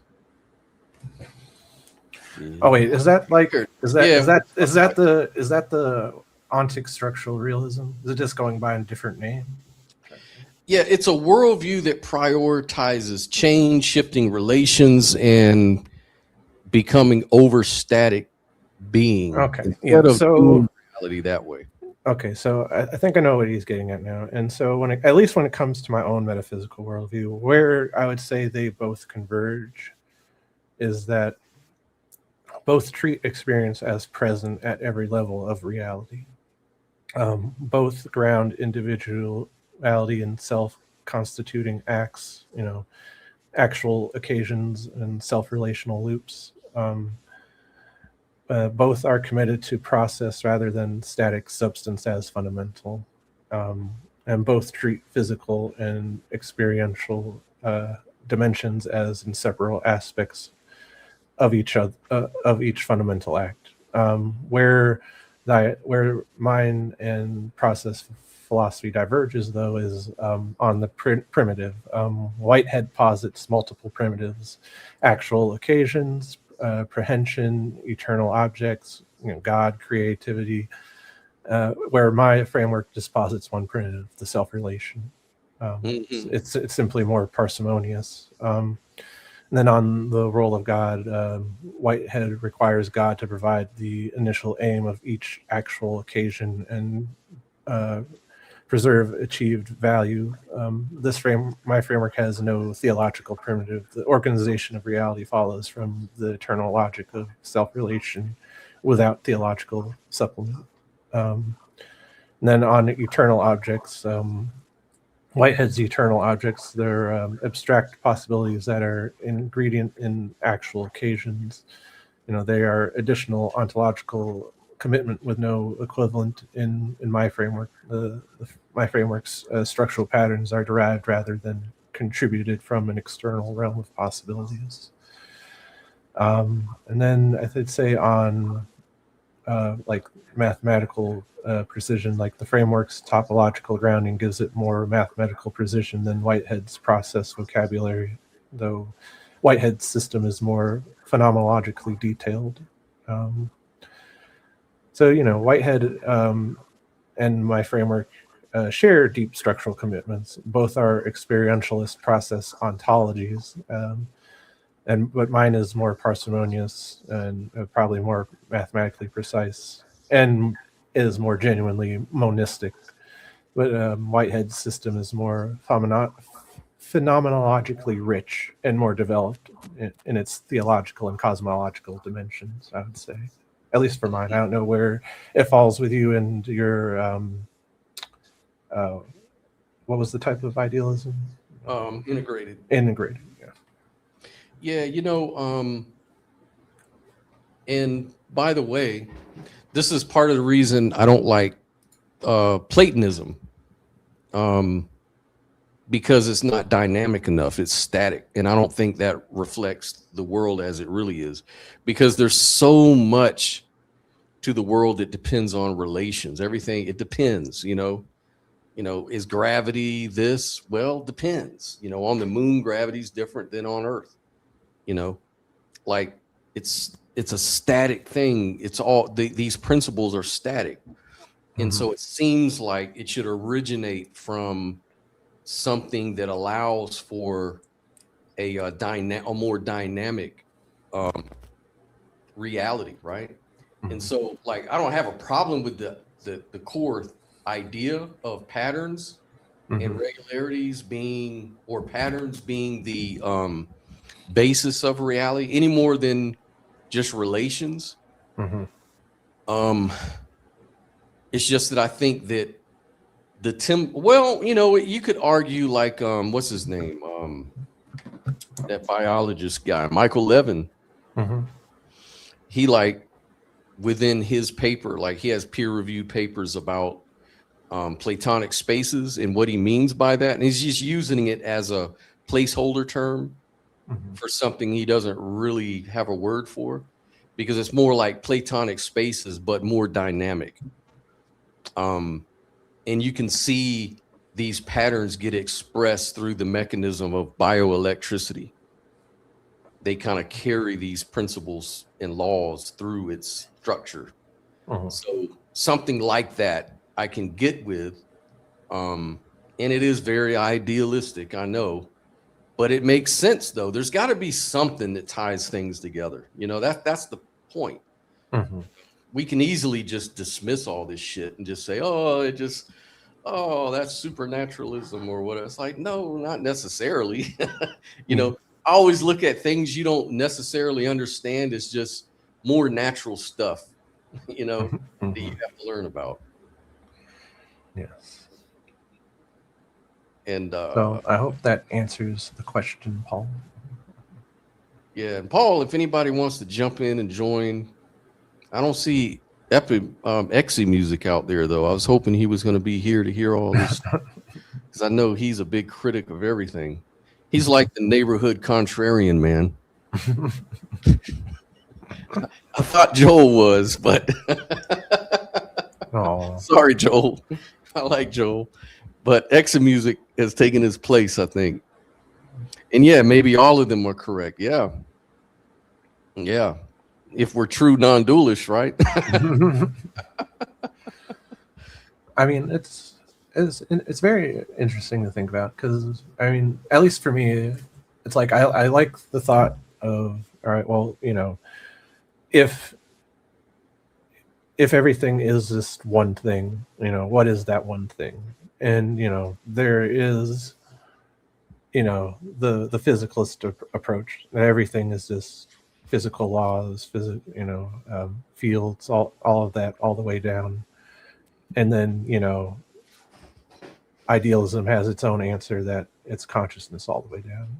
But that's why I thought, but there doesn't seem to be that much of a voice for those who say, well, maybe it's both, but they're not primary, or they're not the primitive.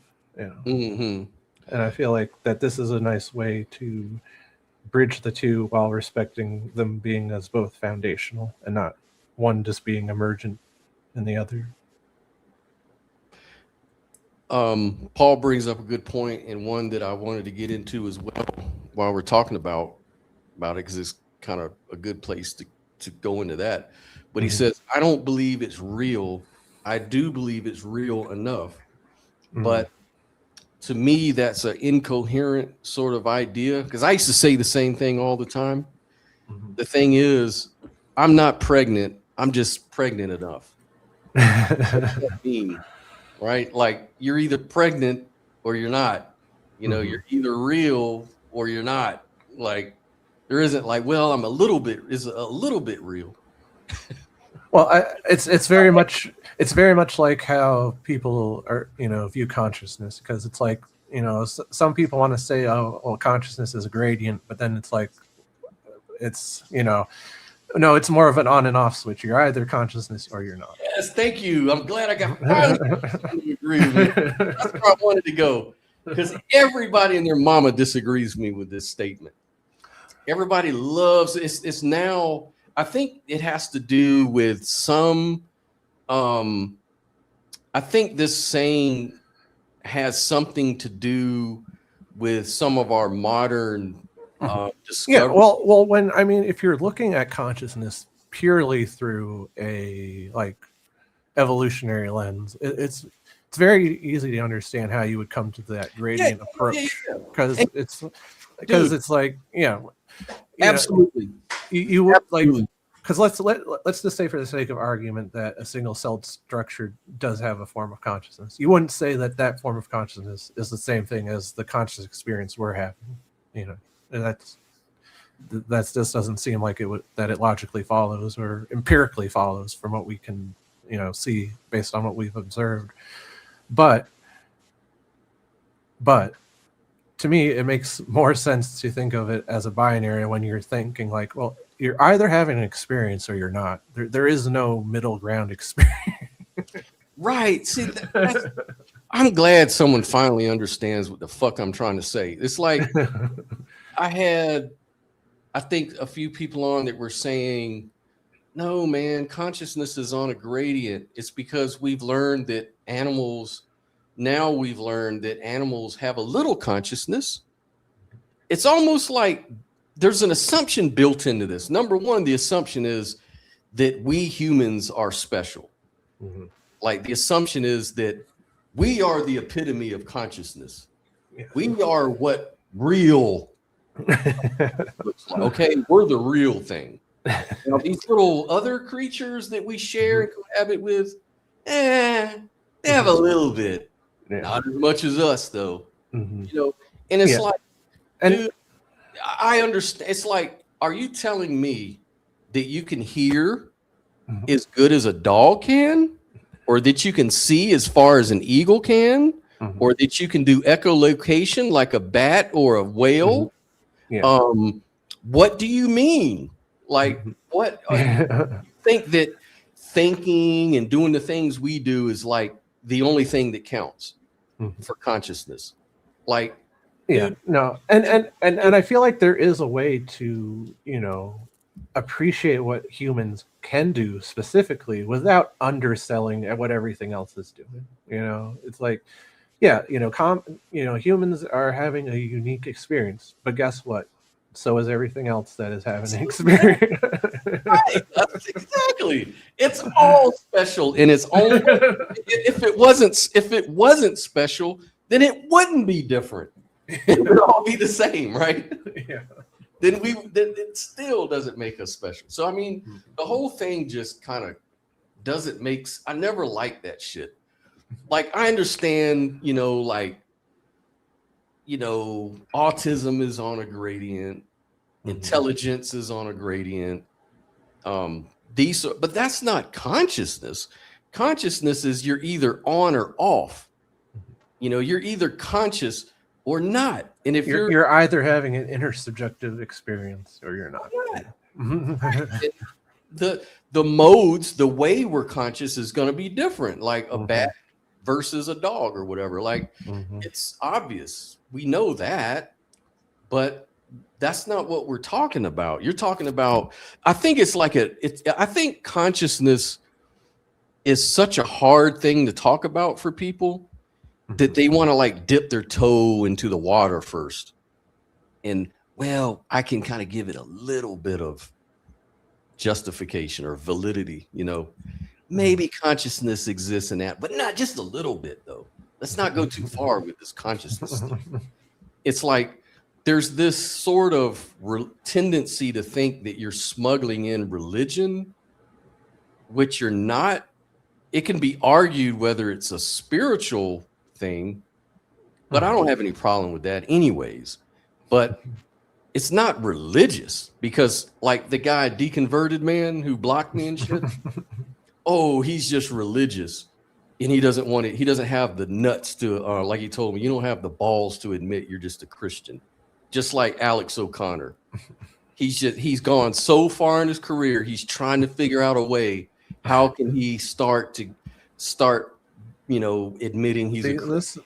Like, no, yeah, no, I completely understand, because to me, that type of atheist is pretty much the equivalent to the theist who basically doesn't listen to anything scientific, or they just pick and choose what science they want to believe in, but it's just in the opposite direction. Like, it's like they only want to account for the empirical and philosophical analysis and personal experience. That doesn't matter at all, even though it's how we come to understand the world too. It's like Brooklyn Lou said in a comment that was really good. He said it's kind of like physicalism is kind of for people who are sort of simple-minded, like they just want to go so far, and then they don't really want to have that conversation when it gets tough.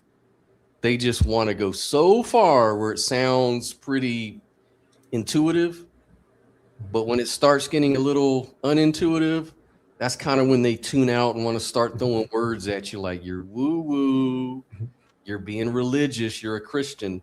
Like, none of that has anything. It's like, it's for people who are very, I don't even think he said simple-minded, Lou. I think you said incredulous. Yeah, that's what you said. People who are very incredulous. Like, you can't imagine how something like that makes sense. Therefore, it doesn't. Well, yeah. Well, and to me, my whole thing with physicalism isn't, people saying it's true. Like, it may very well be true. It's just, to me, it's the same issue I have with theists. It's not the theistic beliefs themselves that I technically have an issue with, although some of them just are really out there. But it's like, but that's a separate issue. But it's like the real issue is just being dogmatic about it, to just never question it. Like, to me, it's like I'd have a much easier time with physicalism if the physicalists just weren't that dogmatic about it. Like, just be a little humble. Just realize that what you're doing with science isn't your ontology. It's like I am a dualist in certain ways, but I'm also non-dual. I don't know if I'm a physicalist, because that means ontological stuff, but you know what I mean? Like, you can be a what's the word Seth uses? I really liked it. It was a pragmatic. You can be a pragmatic physicalist. Like, yeah. Damn. I mean, look, it's like I said, like I think it was on that last show. They were saying, but you're just told me I was denying that the brain has any role in your experience. Like, how can you just deny the brain? Like, what's its role then? Why do you even have one if you deny it? And it's like, I don't deny it. Like, this is the thing that you guys never seem to want to hear. This part is like the brain. I have to use my brain. Like, look, I struggle with anxiety and depression. Sometimes it's hard for me to wake up in the morning and do what I got to do. So I have to do tricks to get my brain to act right. Like, I have, like, this is what I do in the morning. Every morning, this is what I do. I wake up and I go like this. And I do that for like 5 minutes straight. And I go deep. Why? Because I'm trying to bring oxygen to my brain. Right? And then the other thing I do is I sit quietly. I don't look at my electronics. I don't look at my TV first thing. I got out of that bullshit and I just start meditating, trying to meditate. I'm not good at meditation, but I try. And it helps. It helps me get energy. It helps me refocus and reset. And I try to show gratitude. All of these things are really just, I'm playing with my brain. I'm not doing anything supernatural, or getting in touch with God, or that's not how I look at it. I'm just fucking with my brain, my body, right? Because it's all connected, right? Yeah. I'm just trying to feel better so that I can get up and do what the fuck I got to do. So don't sit here and fucking tell me that I'm denying my fucking brain and body. I fucking work out all the time because I have to feel better. If I don't, my fucking back starts hurting and I can't walk. It's like all of this shit is so I can feel better. And I'm being a physical person. I'm acknowledging I'm a physical being in a physical world. How dumb would I be to say, oh, it doesn't matter. It doesn't. It's just an illusion. No, I don't think that way. I never thought that. It's that idealism is saying something more ontological. Anyways, hey, Sophia, glad you could join, sweetie. Hi. I've been watching y'all all morning, but I had to run some errands and all that kind of stuff, and been enjoying the segment. Y'all are just chilling and talking and loving the energy. What do you think of what I put forward? Oh, I love it. I'm already, I'm going to have to collaborate with you because I think it gives more of an insight on my own mechanism, and I'm in love with it. And it was great. Thank you. I would love to collaborate with you. So. Yeah.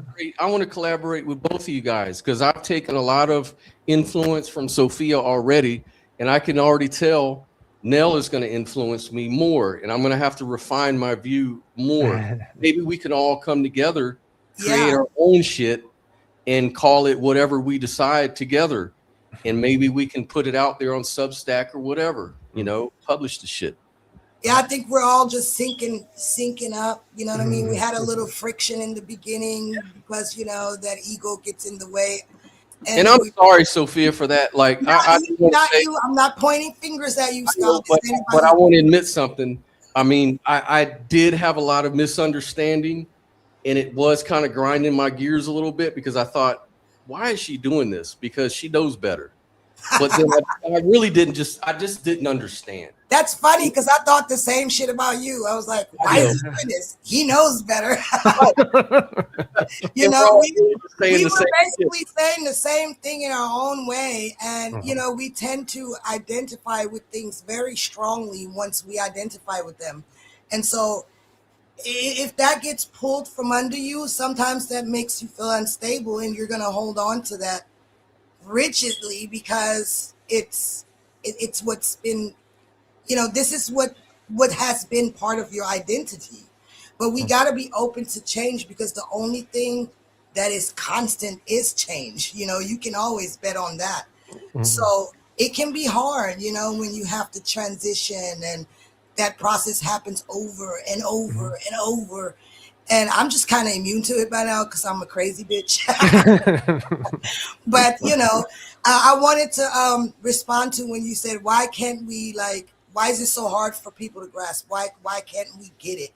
And I think the reason ancient people got it more is because they weren't locked into rigid imperialistic systems, right? Where everything's just mechanical, the builders, and all they had time to do was observe fucking nature all day long, right? That's all they did. That's how they predicted the weather and everything they did. They saw themselves as part of nature. And then the builders came around and they said, hey, man, fuck nature. It's too hard to deal with it. No, we're going to overcome nature. As a matter of fact, I think his name is David Rockefeller. This nigga straight up said, we shall overcome all things, including nature. And I'm like, you dumb bastard, you are nature, So it's that illusion right there that anything is even separate. We can have separate experiences, but at the end of the day, at the root level, it all comes back to one truth, right? Yeah. Or am I sounding like some psychopath now? No, you're right. You're reminding me. Remember, preach, sister. Yeah, remember last year we did a show, me and you, Sophia, on the elder brother in South America, and they are non-dualist idealists, and they looked at nature as part of them, and that actually Luna was what they call consciousness. That we are part of the greater Luna, Yes. And then when the Christians didn't break them, the Christians were the ones that were saying, no, there's God, the creator, who's separate, and then there's evil and good, and it's all different shit. And when they didn't go along with it, they went and raped their women, they burned down their fucking shit. Remember we saw that shit? And it's like, what? It's like, God damn, like they were gonna force that shit. Yeah, it creates that superiority complex. And, you know, I'm not a Bible thumper, but I do see truth in the Bible. And that's why it says in the Bible, you know, will a man rob God? Because you literally think that you can create some counterfeit reality that you can force upon the people. And you're literally distorting people's perspective by forcing your language on them, by putting them in boxes, by, you know, forcing them to operate within a system that you constructed. You know, it has nothing to do with God. So God, people use the word God and throw the word God around. Y'all know I don't really like the word. But at the end of the day, if we're going to define God as what's fundamental to reality, then yeah, we can call it God. But I just think let's throw the whole word out. You know, like, I'm with you. It doesn't really matter. I mean, at the end of the day, all the major belief systems before Christianity that were considered pagan or whatever, they all came to one conclusion. All of them, all across the board. They didn't compare notes or none of that. They just all eventually realized that consciousness must be fundamental. You know what I mean? And how did they do that without comparing notes all across the world? I like what Jay Garfield said about that. You know, Jay Garfield is that Buddhist scholar, and he likes to preserve ancient philosophy and teach it within his, classes and stuff, academic stuff. And he says the reason why is because he says, if you notice, ancient cultures were at the, they had to respect nature. They're just equal. Like there is no them superior to nature. They had to respect it and understand that we're in a symbiotic relationship.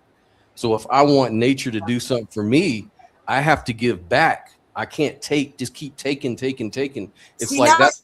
Now you're resonating with me because I'm actually writing a book about that. And cool, man. It's basically the whole story about the Garden of Eden, and then what's that nigga name? You know, the Cain and Abel story. Oh yeah. It's the first internal divide, right? That happened from within. And oh my God, this is going to be great. We have to collaborate. I can't wait. Yeah, I want to see that shit. That's going to be good because that's a very key point in understanding things. Like it's just the illusion. Another one of the illusions you could say is an illusion is that we are superior to nature. Like we're outside of it, and that we get to tell nature what to do. It's like when reality doesn't do what reality's supposed to do. That's when we have to step in and make sure reality does reality correctly. And that is so absurd. I think that at the end of the day, all we can do is try to work with the probability field as best as we can, right? Because you don't know what the hell's going to happen 1 minute from now. You know what I'm saying? To even try to control that is ludicrous. And so, like you said, it's about reciprocity. That's how you align yourself with those probabilities. And you can prepare yourself for those probabilities, but that's all you can do, right? And this whole thing about sacrifice in the Bible, it's not about an actual, sacrifice of a goat or something, or that you actually have to spill blood. It just means that because you, get life from nature, you have to give life back. You have to keep that cycle going, right? It's a cycle of reciprocity. That's it.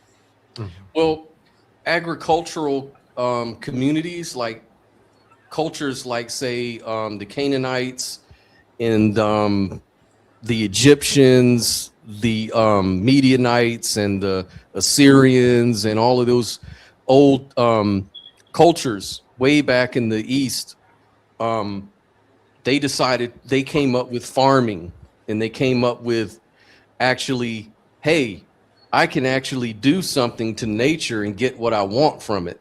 Yeah, So and that's called tilling the ground, and you're actually extracting. It's and a they told form a of story. extraction. Yes. They told a story by the sweat of your brow. Yeah, and but when all you that kind of continue stuff. to extract, what happens? The well runs fucking dry. Yeah, thank you. It's a system of extraction rather than reciprocity. Right, exactly.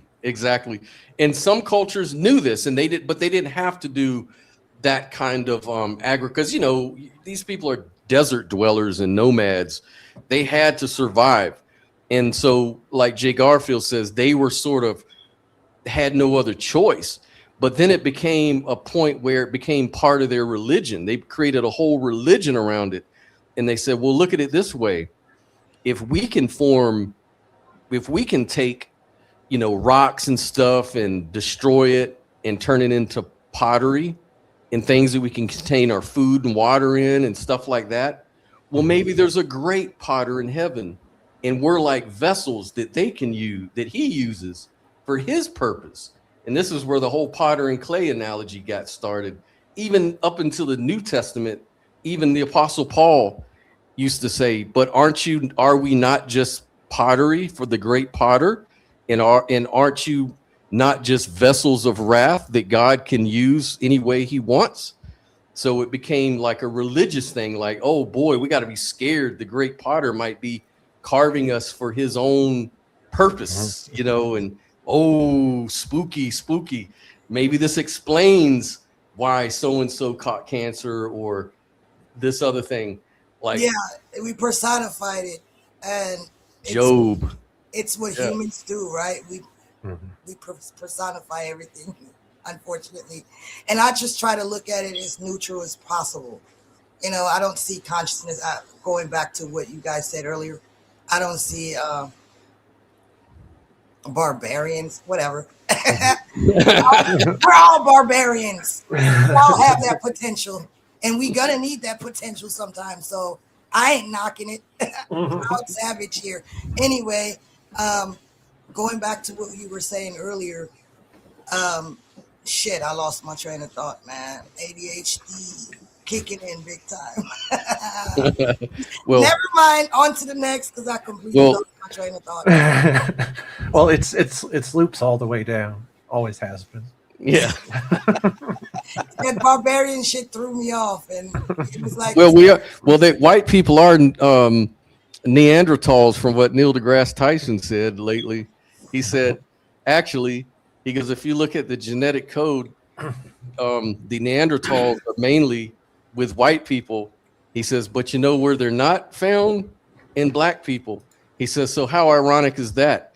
Like, for so long, the Western scientists used to always say, oh, the blacks are like the missing link between the monkey and the man, or the ape and the man. And if Neanderthals, are those that died out, I'm sure that black people got something to do with that too. But it says, as it turns out, it's the white people that have the gene disposition for Neanderthals, which is a real big blow to well, I think I have my own little theory on that, and that can turn racist really quickly. So I try to restrain from that. But I think that from what I understand, every human being has some type of percentage of Neanderthal DNA. But the only reason, I was wondering, why were the Neanderthals considered a different species? And it was basically based on physical features. They had different physical features. And I said, okay, so then if that's the case, technically Neanderthals could still exist, because what we know now is that psychopaths or narcissists or whatever, people on the antisocial personality disorder spectrum, they have a different brain, right? And the brain is still physical. Like, we can see that the amygdala is different and things like that. So why do we stop at physical features? when the brain is still physical. You see what I'm saying?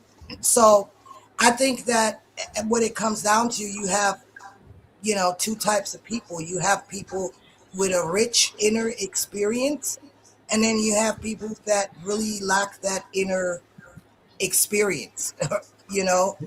And so people who lack that inner experience, which would be the sociopaths and narcissists and those who want to dominate and have no empathy and stuff, well, maybe that comes from because they literally cannot perceive that. Just like an animal in the wild is not going to have empathy for another animal that is trying to dominate, right? So I think that we can basically see that what they always say in the spiritual community, empaths versus, you know, we always see that divide, right? Mm-hmm. So I think that for some people, it's just, they just can't see it. Their perspective is just completely different. They have more of an outer mechanical perspective, and some people have more of an inner perspective. And when you don't have an inner perspective, you can't really relate to the next person. And I think that's the problem. Does that even make any sense? Yeah, of course. To me, it does. What do you think, Neil?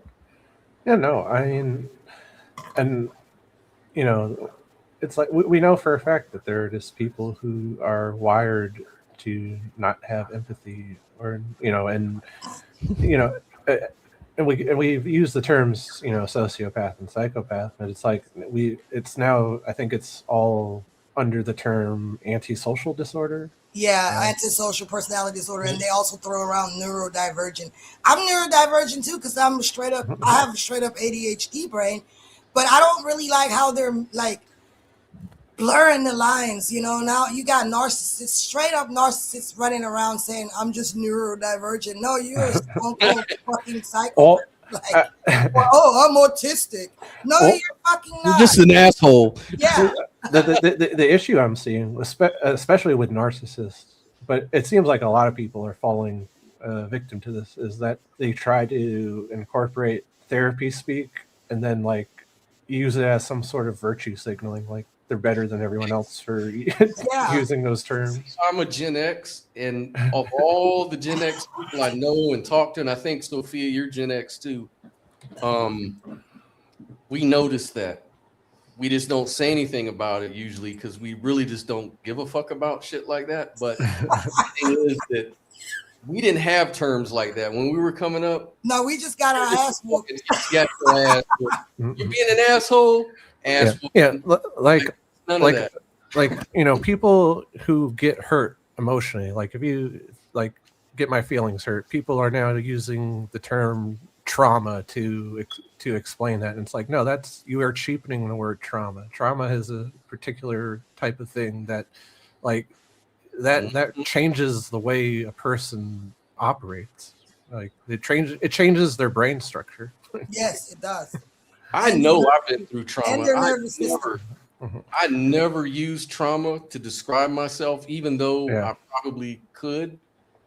I've been through a lot of bullshit in my life, but I'm not going to sit there and I don't know. There's something about my generation. We don't like victim stuff.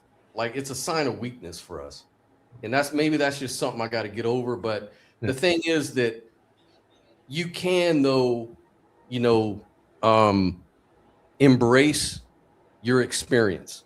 You can just go ahead and admit you've been abused at some point, or you were betrayed, or you were this or that. Like, we can at least do that without being weak. Like, it's not a question of you're not a man or weakness, but that's the shit we came up with, though. I mean, it's not easy to get away from that. It's like whenever somebody I'm visibly depressed sometimes. I'm visibly upset or mad. If somebody, like, I was at the bar, I was upset about some shit, and dudes was saying, we were outside smoking weed and, you know, out in front of the club, right, in the parking lot. And we were all in a circle, and dudes was looking at me, and guys said, man, what's wrong with you, Scott? You ain't yourself today. What's up? And I was like, oh, no, man, I'm good. You know, it's like, that's how you're supposed to respond to that question. I'm not going to go into, yeah, man, I just feel kind of sad today and depressed. Like, nobody gives a fuck. Maybe if all these guys were young guys, maybe they'd be sensitive. But all these older guys, like, yeah, I'm just a little tripping right now, but I'm good. I'll be all right. It's like we don't really get too far into our feelings like that. And maybe that's a bad thing. I It is just a bad think thing, that we I need to would find say. a balance in that. Obviously the shit that goes on in my brain, if I were to dump that on people, they would get so overwhelmed they would just run away from me, and that's a fact. Because I have a connective kind of ADHD brain, and if I'm talking about one thing, I'm gonna tie it to that, and then I'm gonna tie it to that, and then I'm gonna tie it to that, and it's just gonna go on and on and on and on and on. That's literally how it works in my brain. So it's always I can shut up, Cookie. The dog is agreeing with you. Leave those kids alone. They are not messing with. Oh my God, I'm sorry. Shush. Come here, Cookie. Come here. Put him on the camera. Let's see his ass. Stop that. Can you show his face? I can't actually. Oh. Come here, Cookie. Come up here. Come up here. They want to see you. Come on. Up here. Said she want to talk so damn much. Come here. Up here. Come on. Give me hugs. Give me kisses. Give me kisses. Come here. He's distracted by the door. Never mind. Anyway, like I was saying, Celia, shut my door, please. Thank you. No. Cookie, come here. I'm so sorry. I'm gonna have to mute myself till this stuff is under control. Okay. I'm sorry. Oh, you're good. Words. But yeah, man, getting back to the ancient stuff, like I was talking about that, like with some of the language in some of these sort of cultures, like the Wadat el Wajud means the unity of being, which comes from like Islamic mysticism. And like in Hinduism, there's the Jalal al-Din Rumi, which is like unity, dissolution of self. And then you have like the Great Spirit, which is the unifying consciousness throughout nature, which is found in like just about all the North American tribes would have some, rendering of that. And then the ancient Egyptians would say the Ma'at, which is like cosmic harmony, order, and interconnected balance. So it's just all across cultures all over the world. And I think that's pretty telling, is that sort of our default.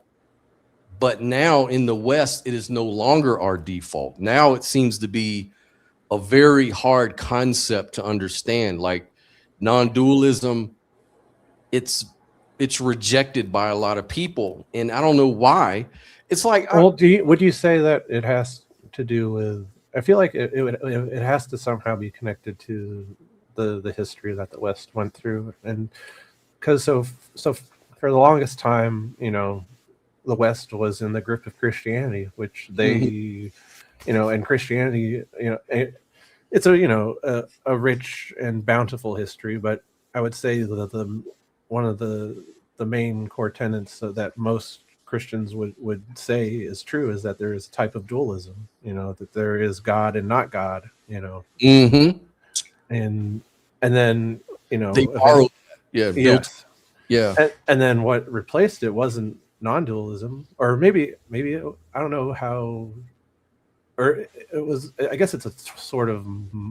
Physicalism would be considered at least a sort of monism, but physicalism then replaced a lot of that in the West, and it's like when you try to pair reductionist physicalism with non-dualism, that seems to clash.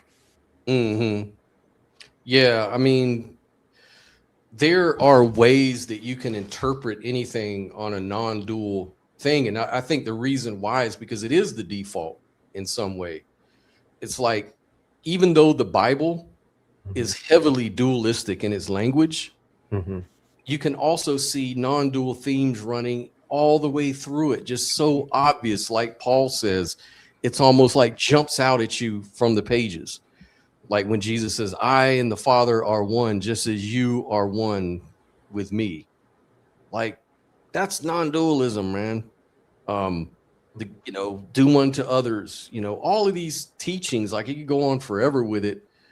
But there's a question, which is a really good question by Skyworks. He says, do you guys want to break down the idea of spirit a little further, or is it just a substitute for the term essence? Well, when I was talking about spirit in relation to these other cultures, they probably were talking about consciousness, like mind, or some sort of mind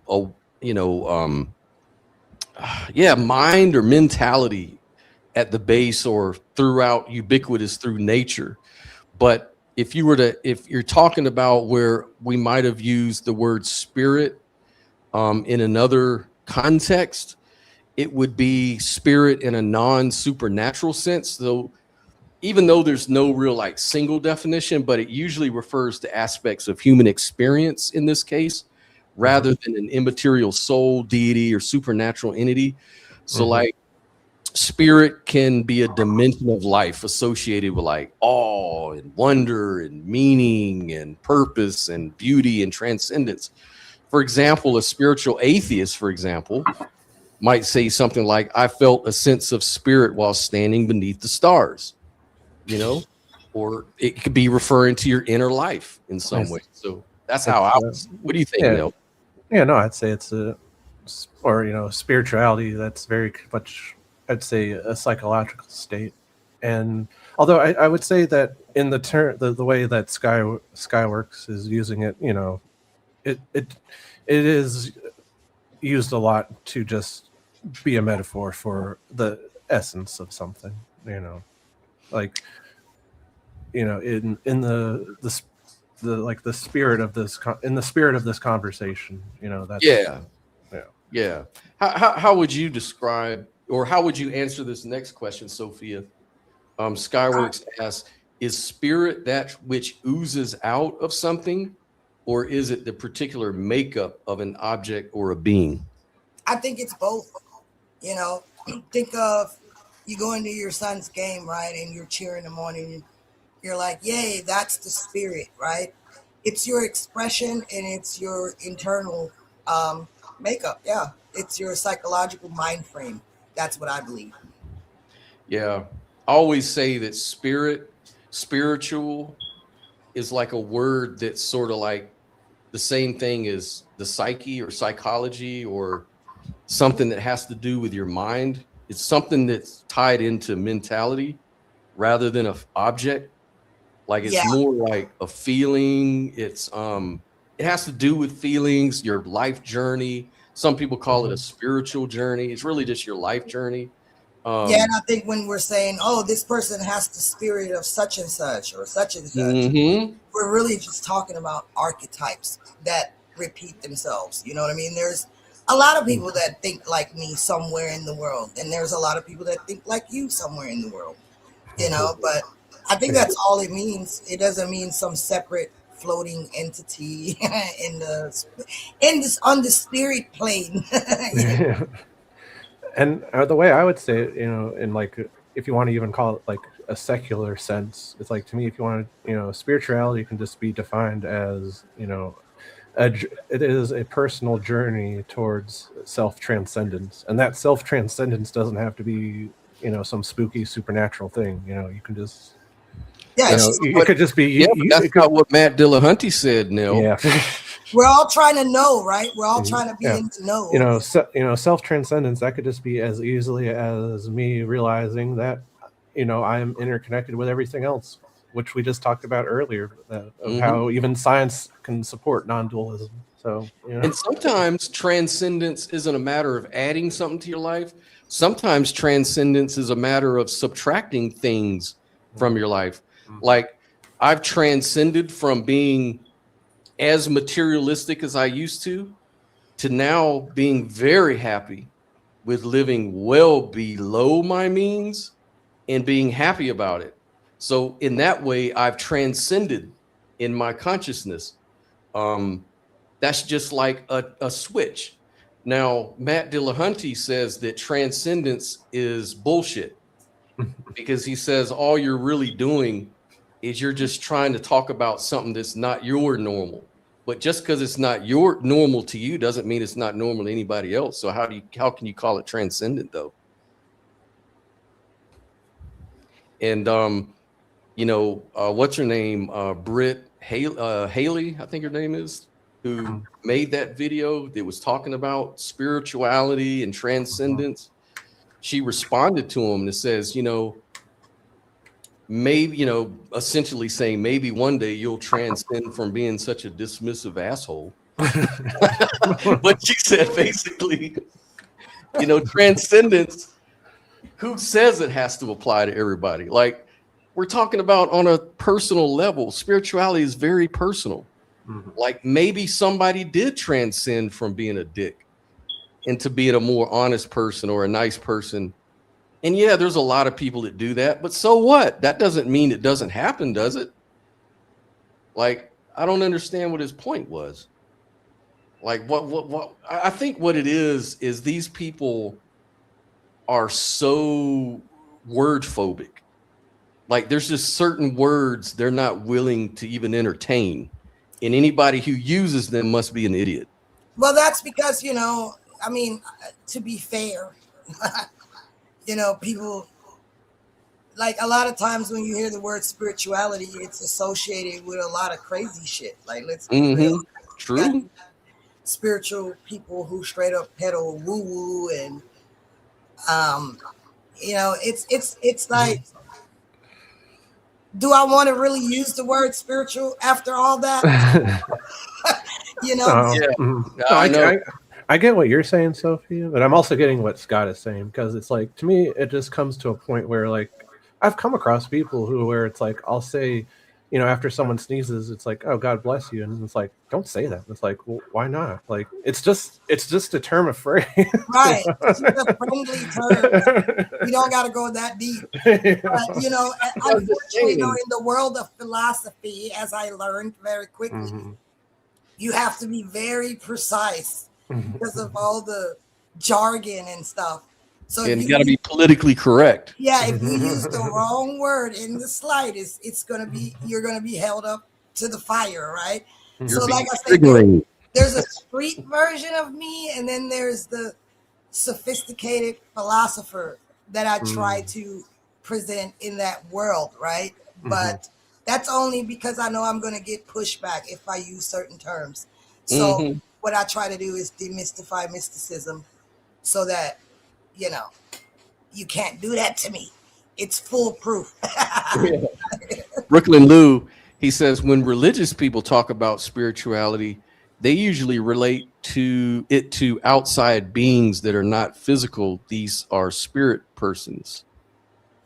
Yeah, that goes to what you were just saying. But you know what? I want to say to Brooklyn Lou, I think where that comes from is, like, let's take an addiction, right? Which is part of your mental state.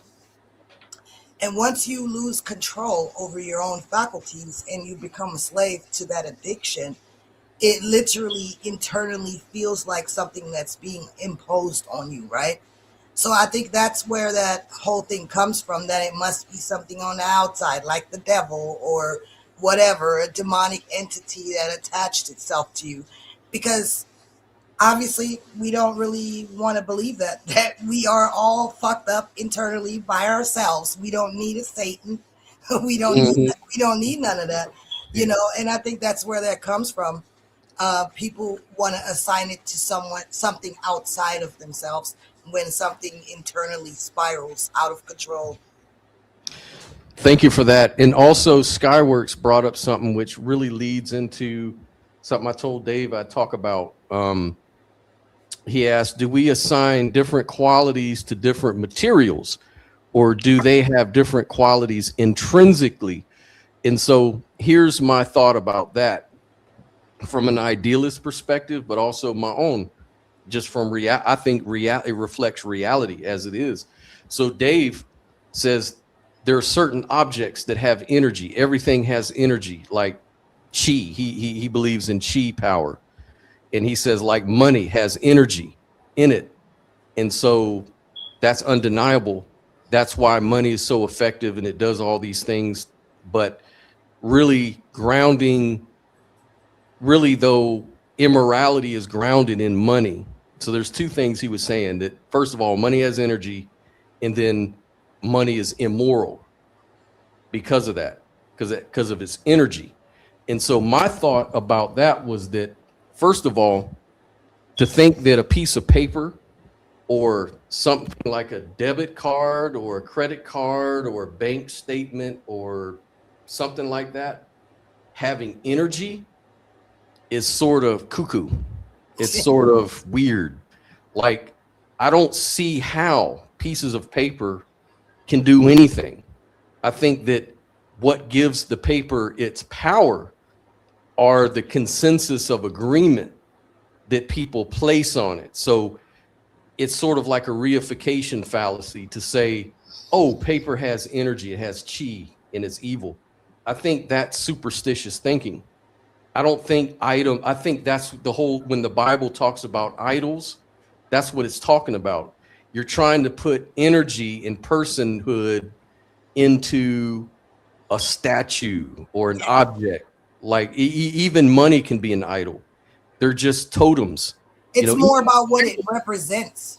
Yeah, even the Bible. Like, I did a video about this guy, this preacher, who encourages his followers to eat the Bible because it gives you super God power. I saw that shit yesterday. Like, this is bullshit. This is obvious superstition. Yeah, it's like, I don't know. We're not saying that. What the hell, man? See, at that point, I just feel like we're all gonna die out. The human species is fucking done. This is why AI is gonna take over. Yeah, at this point, I welcome it because I'm like, what the fuck are we doing? Exactly. Like, and Skywork says, are you just labeling people because you disagree with them as they do with you? Sure, I do. We all engage in that. It's fun.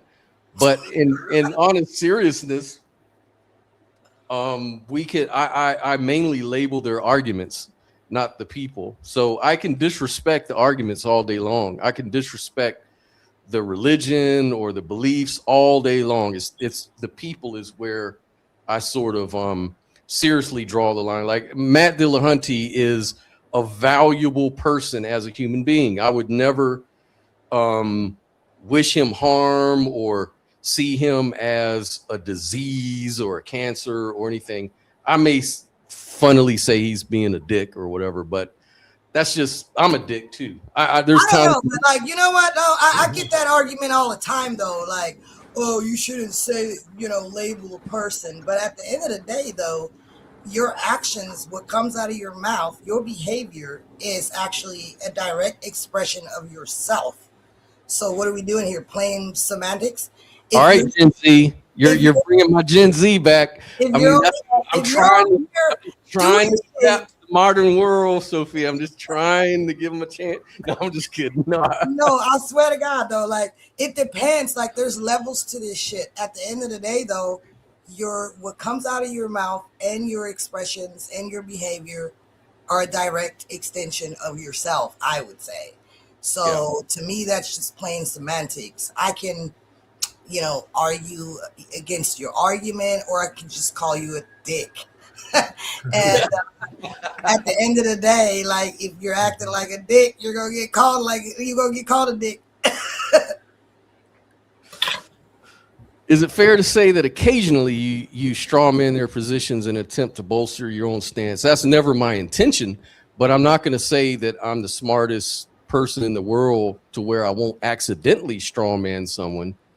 But when I do, I wish somebody would call me out on it right then and there instead of later on. Okay, but can I ask that guy a question? Like, why are you saying that? Based on what?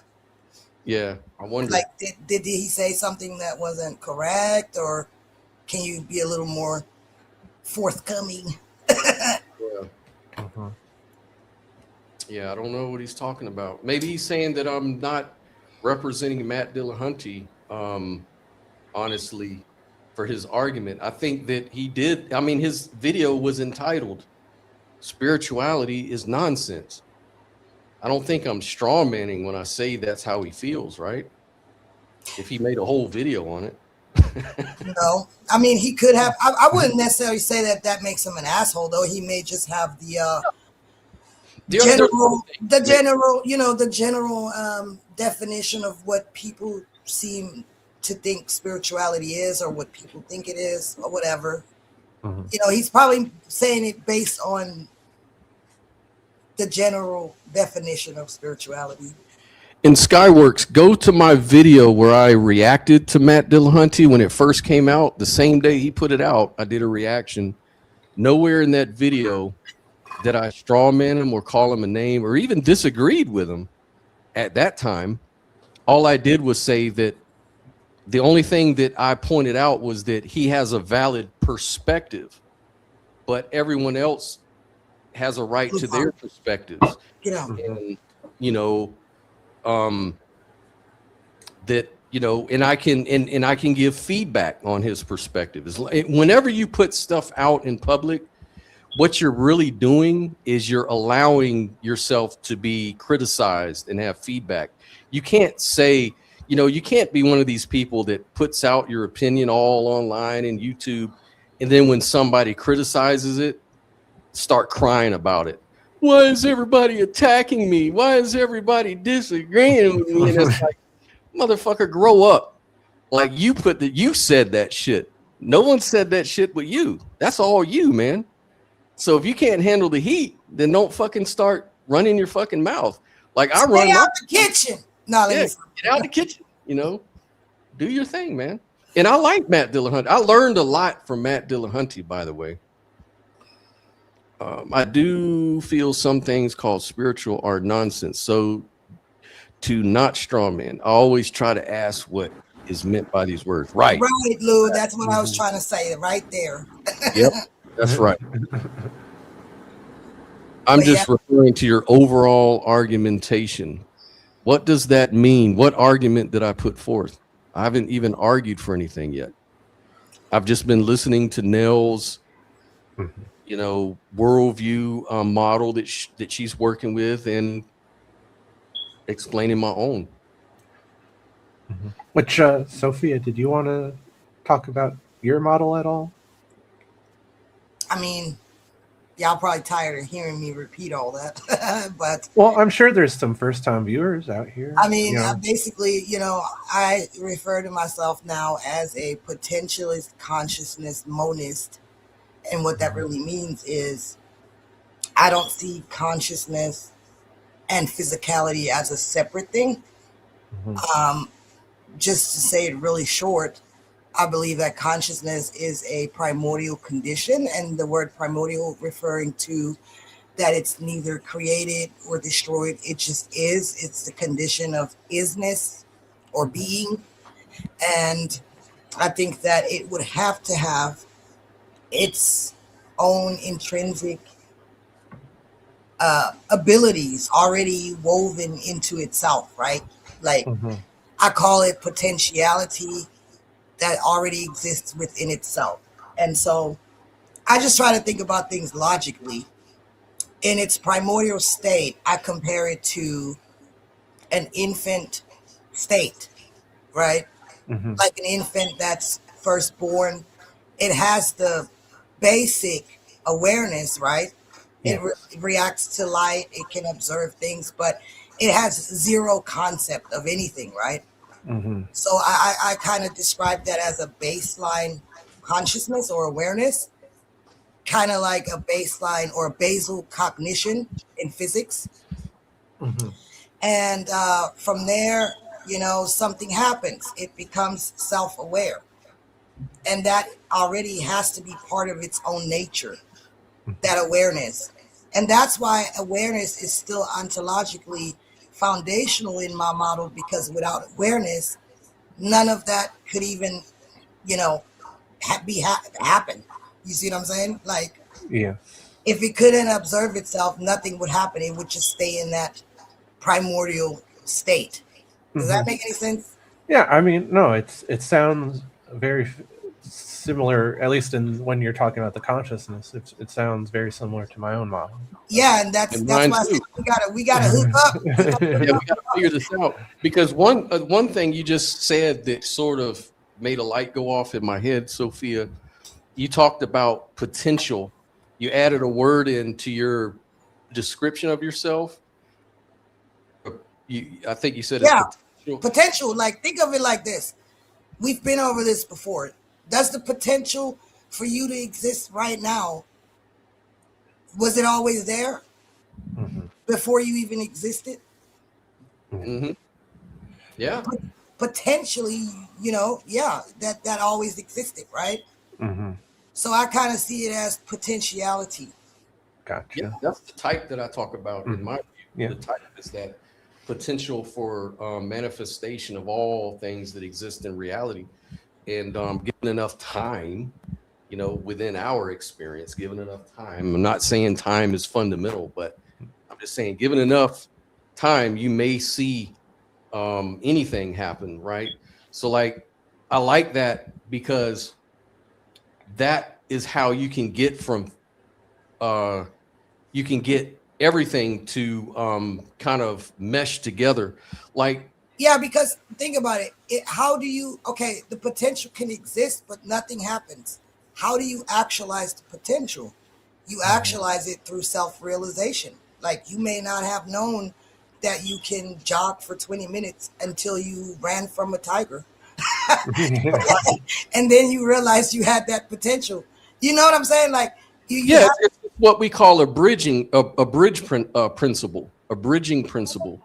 So, like, one way that I would think about that is that potentiality, or like what science calls a probability distribution, can function as that bridge between what exists ontologically and what is experienced through consciousness. So, like, it's a bridging principle, and it works. Yeah, it works. And it's not a physical thing. Like, potential is not a physical thing that has to have explanation.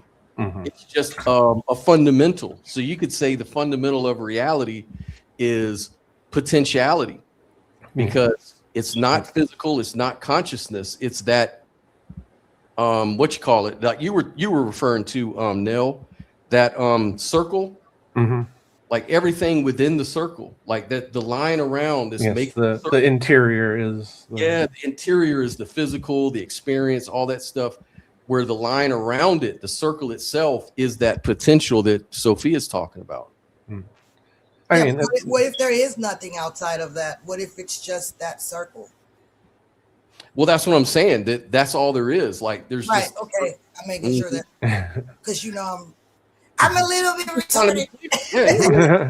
I mean, the only thing I'd say, the main difference between my model and yours and Scott's is that, we both treat consciousness as foundational, but it also seems like your model's consciousness is also the primitive, where mine is, it says consciousness is foundational, but the primitive is the neutral element, which is the self-relation. And well, that's also part of my model in a way, I think, because it really is about an inner feedback loop. Absolutely. That's the loop. That's yeah. It could be multiple. Like, when I say my hierarchy of systems, those could be like circles within circles within circles. You could maybe conceptualize it that way. But Paul asks, panpsychism has proto-consciousness in the physical. The LFM sounds to me like there is proto-physicality in the consciousness. Is that fair? Yeah, there is definitely. I just call it the potential for physicality, or intrinsic ability, whatever. But yeah. This is a really good one, because I think I did a show or a video on this topic when it talked about what's the probability that you exist. So, like, a lot of physicalists, a lot of scientists say, there's, like, if you imagine you, Sophia, for you to be born, you had to compete with millions of sperm cells that were trying to fight to the egg, right? But then, so you won the sperm cell lottery, right? But then even that sperm cell lottery wouldn't have come about unless your father and mother also didn't win their sperm cell, and all the way back, right? So that's trillions upon trillions upon trillions of factors that you overcame, that somehow you got lucky and won the cosmic lottery, because it goes all the way back to the Big Bang. Even like you had to have, what was the possibility that the universe sustaining life would have came about? What's the possibility that you happen to live on a planet, or that your ancestors happen to live on a planet to us? Like the probability that Sophia exists is so at odds. The number is against you existing, that it's practically zero that you're even here. So that's called the cosmic lottery argument. And that just breaks my brain, because we're already here. It already is. It is what it is.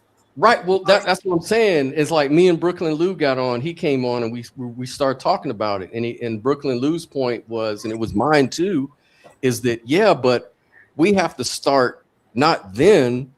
You have to start with the fact that you still exist, though. 13. You're here. You exist.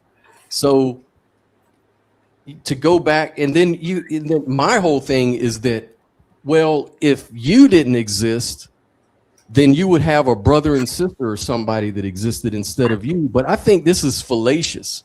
There's an error with this thinking, because the assumption in there is that there's even a you to begin with. What you think you are today could have been different. You could have been what you would maybe describe as your brother and sister. We're all the same token, or type rather. We're just expressed as different expressions of it, but we're still that same type, though. We're still that same, I don't know if I'm making sense to you guys, but my view is that the self is kind of a construct. And so even if your particular body, or this body we call Sophia and point to as Sophia, didn't exist, the chances that somebody exists, that something would exist, is practically 100%, because after all, here you are, right? Mm-hmm. So it doesn't happen. Now, the physical features might be the thing that we have to talk about, but the actual self, because I believe that the self is really just awareness itself. That's what I mean by idealism, like non-dualism, rather. Yeah. That all there is just awareness, right? Mm-hmm. Yeah, I just made a video. What comes in is irrelevant, though. Mm-hmm. Oh, and I know Paul was specifically aiming that question at Sophia, but I also wanted to try to have my theory address this issue, because there is the theory itself also would contain what proto-consciousness, but the type of proto-consciousness my theory deals with, though, is that it is like at the most fundamental levels, it is an inner experience happening. It's not like panpsychism where there's this little itty bit of consciousness, but it isn't aware yet. There's that, but for me, my theory tries to reframe the problem entirely. The problem assumes individual experiences must be combined, assembled together like pieces of a jigsaw puzzle to form the larger unified experience. But I think this assumption is wrong. The individual neurons, minimal interiorities are not combined into your experience. They are transcended by it. Your unified consciousness is not the sum of neuronal micro experiences. It is genuinely a new interior, the inside of a new higher level self-relational loop formed by the integrated activity of your brain as a whole. And to make that more accessible to everyone else, basically imagine 1,000 people standing in a field. Each has their own experience. Their experiences are not combined into a collective experience. There is no field mind that experiences the aggregate of all 1,000 individuals. Mhm. The people are aggregated, co-located, perhaps interacting, but not integrated. Their identities remain independent. It's But now imagine those same 1,000 people forming an orchestra, each contributing to a unified musical performance, each adjusting to the others, each partly defined by their role in the whole. Something new emerges at the level of the orchestra that does not exist in any individual musician. The music is not the sum of the individual's notes. It is a pattern of relations between notes that only exists at the level of integrated whole. The Yep. orchestra is not just an aggregate, it is an integrated system, one where the components are mutually constitutive, where each is partly defined by its relations to the others within the whole. When integration is deep enough, when the components become genuinely mutually constitutive, forming a new self-reinforcing, self-relational loop at the level of the whole, a new unified interior arises. Not a combination of pre-existing interiors, a genuinely new inside, the inside of the new integrated loop. And your brain is like an orchestra. The neurons are not combined into your experience. They are integrated, mutually constitutive, forming a unified self-relational system at the whole brain level. And this integration produces a genuinely new interior, your unified consciousness. That's how I would describe it. Damn, now spitting. He is, man. Yeah. She's got that down. I mean, I love it. I don't see any real inconsistency or incoherency with it. I don't know. It sounds great. It sounds like what Sophia's talking about. It sounds like what I was trying to describe in my integration of consciousness stuff. I love it. I love it. And Logan, what are you talking about, man? Serendipity. Writing a film review. It's about a tone deaf cop chasing percussionists committing sound crimes. Swedish is okay. Cool, man. Well, you know what?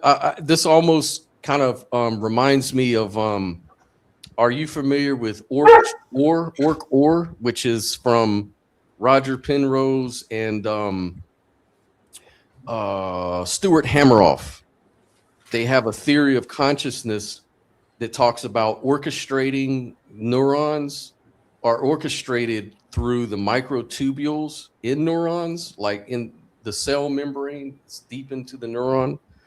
And what it does is it takes the frequencies of nature or information, and I guess it's kind of like they orchestrate in such a way that creates like a conscious collapse, which turns into a experience. It almost sounds like that, but I think yours is a little more general. Mm-hmm. Sorry, guys. What's up? Can I ask an unrelated question real quick? Yeah, sure. So my daughter just brought me this shit that I was summoned to official jury duty, but I missed it. Am I in trouble? I don't know off the top of my head. What about you, Scott? Say that one more time. My daughter just handed me this from the mailbox, and I was apparently summoned to jury duty, and I was supposed to be there on May 26th, but I missed it. Am I going to be in trouble? I think so. I think you'll get, I don't know. They haven't contacted you after that, though, so they may not care, but generally, yeah, you're supposed to show up for jury duty. Okay, so I looked it up. It says missing jury duty is not an automatic criminal offense, but it is a serious breach of a court order, and courts take it seriously. The consequences depend on how quickly you respond and whether you have a valid excuse. So the first step is this says just contact the court immediately. So yeah, okay. Logan says it's no big deal. It happened to him too. They summon me every year, and normally they already said they're going to take me off the list because I have underage kids, and they keep summoning me every fucking year. Yeah. But anyway, I'm sorry for derailing this. You're good. This kind of shot. Yeah, I would just call them. and All right. clear it up. Mhm. Tell them, Go ahead. you know how I get out of jury duty? What? How do you get out of it? I'm serious. I'm fucking serious. When I go into the courtroom and they do that interview, that little fucking interview, I learned pretty quick. All you have to do is tell them, oh, I can't. When they say, how do you feel about doing jury duty? I always say, I can't wait to do jury duty because I can tell someone's guilty just by looking at them. And they dismiss me every time. They say, well, we can't use you. You're out. Right? Or if you're very outspoken too, because a lot of times, they want to have a jury panel that they can sway. So if you're really outspoken and stuff, they don't want your ass. Or you could take a non-dual approach and be like, well, if I find them guilty, then aren't we all guilty? Yeah. Yeah. What do we mean by guilt anyway? Are we all guilty? They definitely won't want you. Tell them you're debating idealism. They'll forgive you. Exactly. Don't get me wrong. I like some of what each of you have to say. I just wanted to drill down on some of your concepts, particularly to get you to be a little more precise, also to see whether I agree or not. That is perfectly fine, and we welcome that. In fact, it's just that we'd like you to do it on the panel. That's the whole idea, because then it would be easier than going back and forth, because you already see how I didn't know you were talking about something general with me. I thought you were referring to my Matt Dillahunty stuff. I don't know that. I can't tell what the fuck you're talking about because you're in the live chat. Yeah. And if you have a question for either of our frameworks, we don't have a problem answering. Tell them no person is without sin. And Logan, to answer that one thing or whatever, respond to what you said. Yeah, Carmelo Anthony is on trial right now. But we'll see how that goes. When I go to jury duty, I'm going to show up with a bunch of stones. Who is without sin cast the first stone. I brought a whole bunch of them motherfuckers. Get ready to duck. They're going to have your ass hauled up out of there. Can't get this motherfucker out of here. Security! Security! Man, I'm always like that. I don't know what's wrong with me. I'm just a little too. I'm just very sarcastic, and people don't know how to take me sometimes. So, like, I just do that all the time. Like, even whenever I go out, I'm always saying something. Especially if I'm in a good mood, or even if I'm in a bad mood. Let's just be honest. I'm gonna say all kinds of fucked up shit. I don't know, man. I tell you, it's hard. The only thing, I don't know. I'm not gonna go there, but I don't know. It's I think it's fun to make fun of ourselves, to be sarcastic. I think it's just a way to, for me, it's just a way to lighten the mood when we're talking, because a lot of times people get so into what, and like I'm one of those people. I'm kind of like George Carlin. I like to fuck with people who take things way too serious. Like, those are the people I focus on. People that are really serious about their points. I just like to fucking. Yeah, but don't get mad when somebody does it to your ass. All right. Yeah. Like, don't be backing up and be like, "Oh no, I was just playing," and I'm gonna be like, and I'm gonna be like, "No, say it again." Say it again.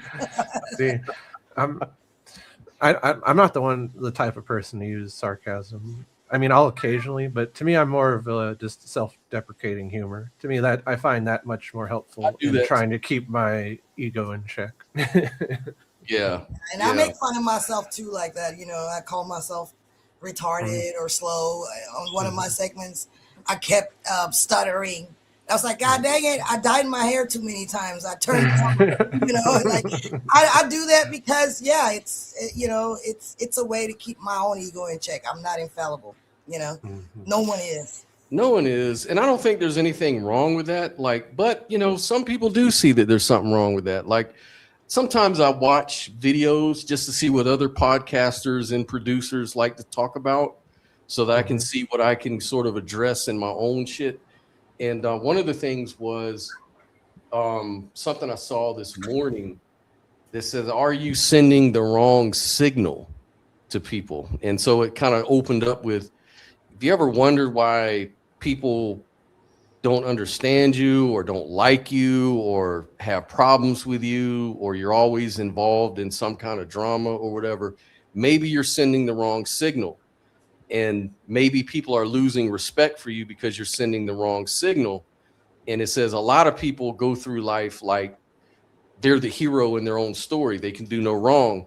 And so they just honestly feel like it's just okay for them to self-deprecate or say certain jokes or do certain things. And what they don't realize is the message that they're sending is, don't take me serious. I'm stupid. You don't have to respect me. And then you wonder, why do people not respect you? It's because you're sending that signal and you're not even knowing it. But still, I don't give a fuck. I don't know why I don't give a fuck. I just don't. And then I saw this other video that said, you can tell you're transcending spiritually when you find yourself and you're conscious that you care less and less and less about so many things, like how you're viewed by others. Some people, you get to the point in your spiritual journey where you find that you really don't care.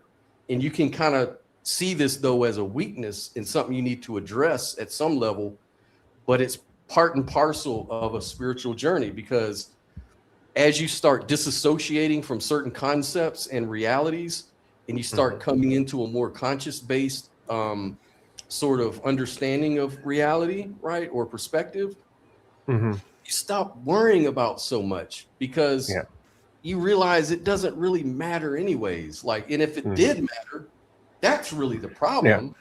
And to me, well, there's this saying there that's very wise, I think, and it says, people can only meet you where they can meet themselves. Say that again. People can only meet you where they can meet themselves. I like that. That makes a lot of sense. And the only thing I would add is that, 100 mirror points to you. When it comes to, the whole self-deprecating thing, to me, that just comes down to like moderation. Like, if if you're constantly self-deprecating, I feel like that's just that, to me, that speaks to a deeper issue of you have self-confidence issues. But if you just sprinkle it in every now and then, it's this, to me, that's just like, I'm not the sum of existence. I'm not a know-it-all. Like, I can be wrong. There is, I would say, there's an art form to it. But it can also be a bait, and I ain't gonna lie, I've used it. People think that I'm retarded or something. Oh, she's all over the place. She ain't. She's just dingy. And I'm like, yeah, you can believe that.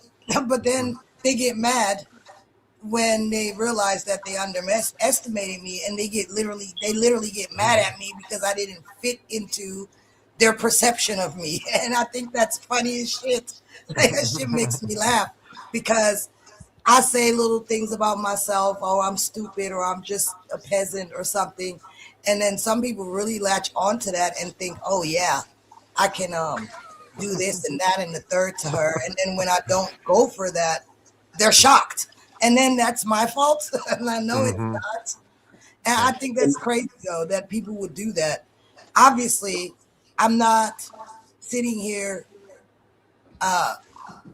trying to say that I have a lack of self-esteem, but I don't mind joking about myself here and there to show exactly what it's a sign of self-confidence. Like, I liked what Brooklyn Lee said, where he said that it's, not taking yourself too seriously. Yeah.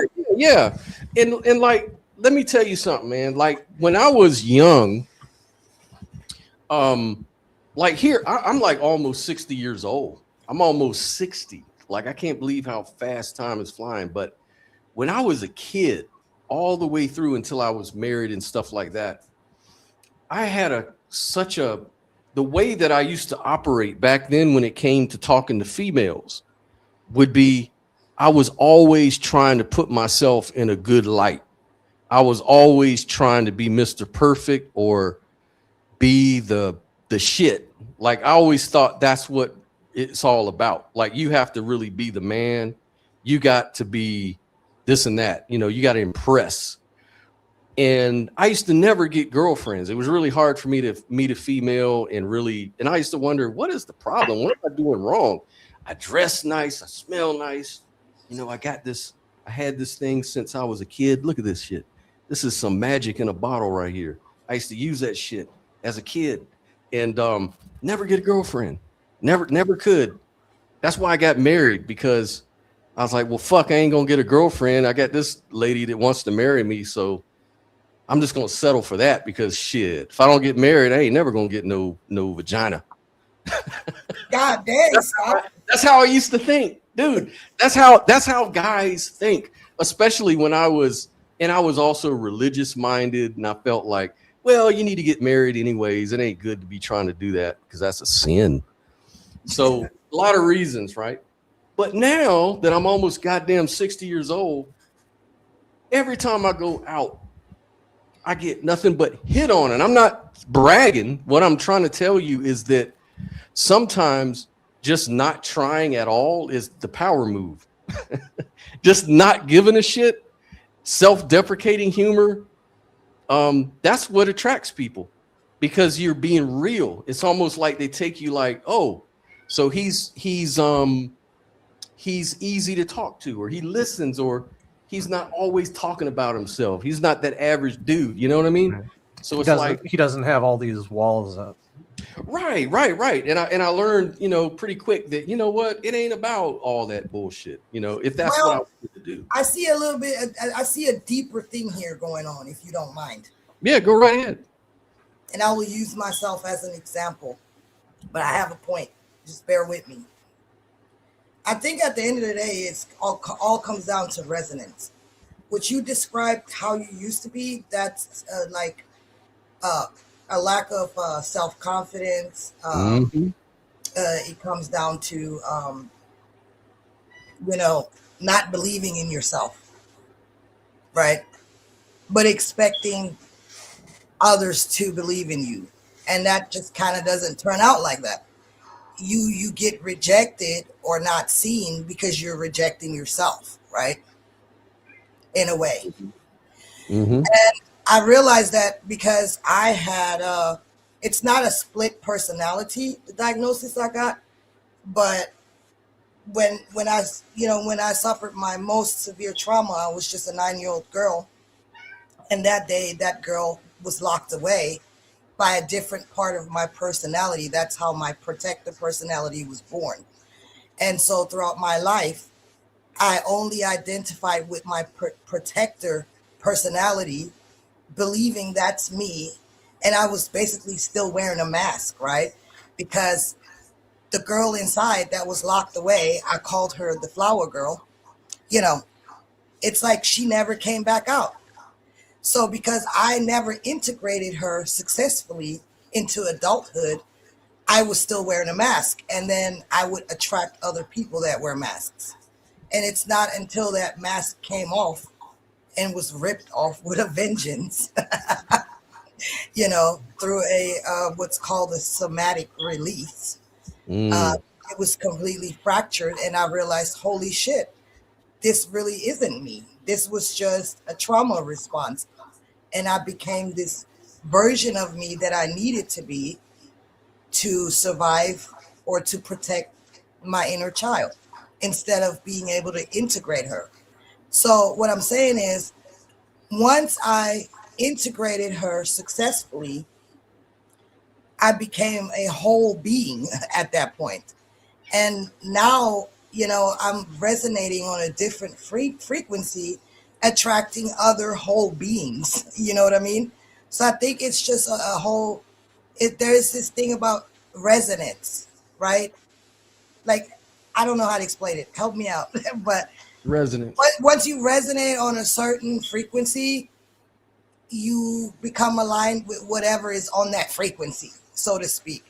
But if you're self-hating, if you have no, like, if you reject yourself, you're on that frequency. You know what I'm saying? I understand what you're saying. The only terms that I don't understand are terms like frequency and stuff, because the way I understand frequency, frequency means how often something happens. Like I don't mean it like that. I mean it like a radio station, right? If you tune into the alternative rock station, that's what you're going to hear. You can't tune into the alternative rock station and expect to hear country music. That's what I'm basically saying. I see what you mean. Like it's just kind of like relating in a way. It's what you're tuned into on a frequency level. Tuned in, like a channel. Right, like a channel. Turn to, when you're like, if I'm depressed and self-hating and all that kind of stuff, but I expect a different frequency, that to me doesn't make sense logically. You know what I mean? Okay. That makes sense to me more, because the reason I asked that is because I always keep hearing this term in the spiritual community about, I'm vibing on the right. You got to vibe in a higher frequency. And I never really understand what that means. And like, I just wonder, is this like some fucking Deepak Chopra language, or is this some, like, what are we even talking about? Like, what do they mean by frequency? Because I understand frequency as the number of oscillations per hertz. Like 10 hertz is not as high as 20 hertz frequency, right? So I'm like, do you really think your mind is doing some kind of frequency oscillation? And if it is, of what is it that's having a high frequency? I just think that internally, what it comes down to is you have to become what you want. You know what I'm saying? I think that we have autonomy and that we are all participating in the experience called life. And so we're all help shaping and molding reality, right? Mm-hmm. So, and Paul, yeah, go ahead. Read his. You want to? Yeah, he says, when I'm doing those voices, those voices he does, this is channeling of a kind. Those characters have frequency patterns. Yeah, and the one that resonates with me, Paul, is the Indian guy. Now he's going to come in and do it. I love him. I don't know what you're talking about.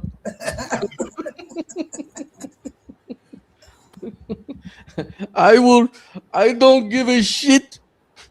But yeah, what I was basically saying, Scott, is when you're operating in a state of I guess you could call it a lack mindset. Yeah. Yep. It's kind of it's going to be reflected back to you, and it's not because the universe is cruel or evil, but it's to, I guess, realize that at some point, and then we get caught in these loops until we realize it. And that's kind of what happened to me. Why do I always attract these people who wear masks and then reveal themselves as someone else and stuff? Well, that's because I was not actually living in my own true authenticity. That's the point, right? Have you ever listened to Cat Williams comedy? Yeah, for sure. Did you see the one where he was talking about, he goes, man, if you're like a 30-year-old woman and you're still out here fucking complaining about all these niggas ain't shit out here and this and that, he goes, bitch, you need to get your life together, because maybe it ain't that niggas ain't shit. Maybe it's because you keep attracting ain't shit niggas with your pussy. Maybe your pussy ain't shit. That is very possible. I wouldn't say with my vagina, but yeah. If you ain't shit, why are you expecting fucking diamonds and pearls? Exactly. Like, when are you gonna take responsibility for your decisions? Like, when are you gonna realize that you get what you give? And I see this in life, and it's really a psychological kind of principle that you read in psychology. I mean, I've taken psychology classes too. And one of the core things is that, your attitude, your mentality shapes your mentality shapes your subjective reality. So like if you're always complaining about stuff for some reason, maybe it's just part of your subconscious tape recording that you always have to complain. Like that's just part of Well, you. That's it's just just what that you you do. have to ultimately come to those realizations yourself. Like I Yeah. always tell people, you can't water a plastic plant and expect it to grow. So a lot of times we go into these relationships and we think we can just love somebody into wholeness, but that doesn't work. You know, at the end of the day, you have to come to the realization yourself, and no one can do that for you. That's not to say that we shouldn't have empathy for people, right? Or Right. should try to help people. But at the end of the day, you're orchestrating your own storyline throughout your life, you know. Yeah, it's like my dad, man. Like my poor father, he's like 80 something years old, man. And it's like his whole life, all he's done is he gets in that living room, gets in his chair, watches that damn Fox News, gets excited and upset and angry all day long. And then he goes out in public. And then what does he do? He complains about that shit. Then he complains, oh, it's just like the news said, these people. And he sees all these problems and anger. And then he comes back home and I go to see him and he goes, yeah, did you hear about? Oh, great. Yeah. I'm like, well, what's going on in the news? Oh, nothing. Mr. Potato Head is fucking trans now. I guess that's what's going on. Fucking Wow. bullshit. You know, he just gets mad about dumb shit. Like shit that don't matter, shit that's not even reasonable, rational, coherent. Like, and then he wonders why he has such a bad experience in public when he goes out in public. I hate going out in public. I hate people. I hate this. I hate that. It's like, no wonder you hate everything, because you just you that's your habit. That's your tape recording that you keep. One might say that he lacks the ability to look within, and he rather focuses on everybody else. Yeah. It's like, man, yeah, it's like one day we was walking through Walmart and this black dude was out there selling you know, these little crackers and stuff. And we walked by and the black dude said, hey, you want a cracker? My dad turned around and said, man, who you calling a cracker? I said, man, calm down, Dad. He on the defense big time. Like, he just expects the worst. Yeah. It's like there's people like that. And this town that I live in is full of them, man. Good God. At the same time, though, I do believe that we need to be actively involved in certain things, certain injustices. Oh, yeah. Yeah. No, Yeah. I completely agree. It's just I think that you can turn that into a form of nihilism if you're not exactly because you can say, oh, my world's fine, I ain't got to worry about this and that and this and the third. But it's like, at the end of the day, if you can do something, if you can, even if it's just raising awareness through your channel or whatever it is that you can do, I think we should all participate in this thing called life. Oh, that's what we're here for. Yeah. That's where you get to shine. Where consciousness gets to come to life, man. You get involved, get into the issues, man. Yeah.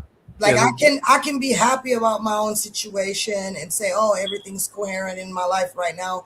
But that doesn't mean I stop caring about the collective whole and the next person and what they may be going through. You know what I mean? So I think that we have to be careful with, you know, I don't really like that about the spiritual community, that it's kind of like spiritual narcissism. They're like, oh, I'm above that. You can't touch me. Yeah. I don't forget where the fuck I came from and every struggle that I still face. Everybody does. And I can't go there. I'm a revolutionist. I want change, period. You know, and to me, it's about, once again, striking a balance, because it's like, you know, you want to be aware of what's happening in the world and be aware of other people's suffering, but then it's like you said, you can easily fall into that pit of nihilism, or like, you know, just as the young people call it these days, doom scrolling, you know. And see, you know, this whole thing about the ego, you know, and also to your point, like not caring about the issues. Oh, I've transcended these petty problems. It's no longer an interest of me. I don't do politics. I don't do social justice. Those are petty human ape-like. They're not. They're unevolved. You can't help them until they evolve. So I'm not part of that. And the thing is, that's really bullshit, because as soon as those problems start knocking on your door, let's see how. Come running to me. Yeah, you're gonna start crying about it, and it's gonna mean a lot to you when you see your fucking family get shot in the street. Yeah, and you're gonna suddenly just love my warrior qualities, right? Yeah, all of a sudden, Sophia, we need you. Now I'm useful, right? Yeah, I don't think exactly. So.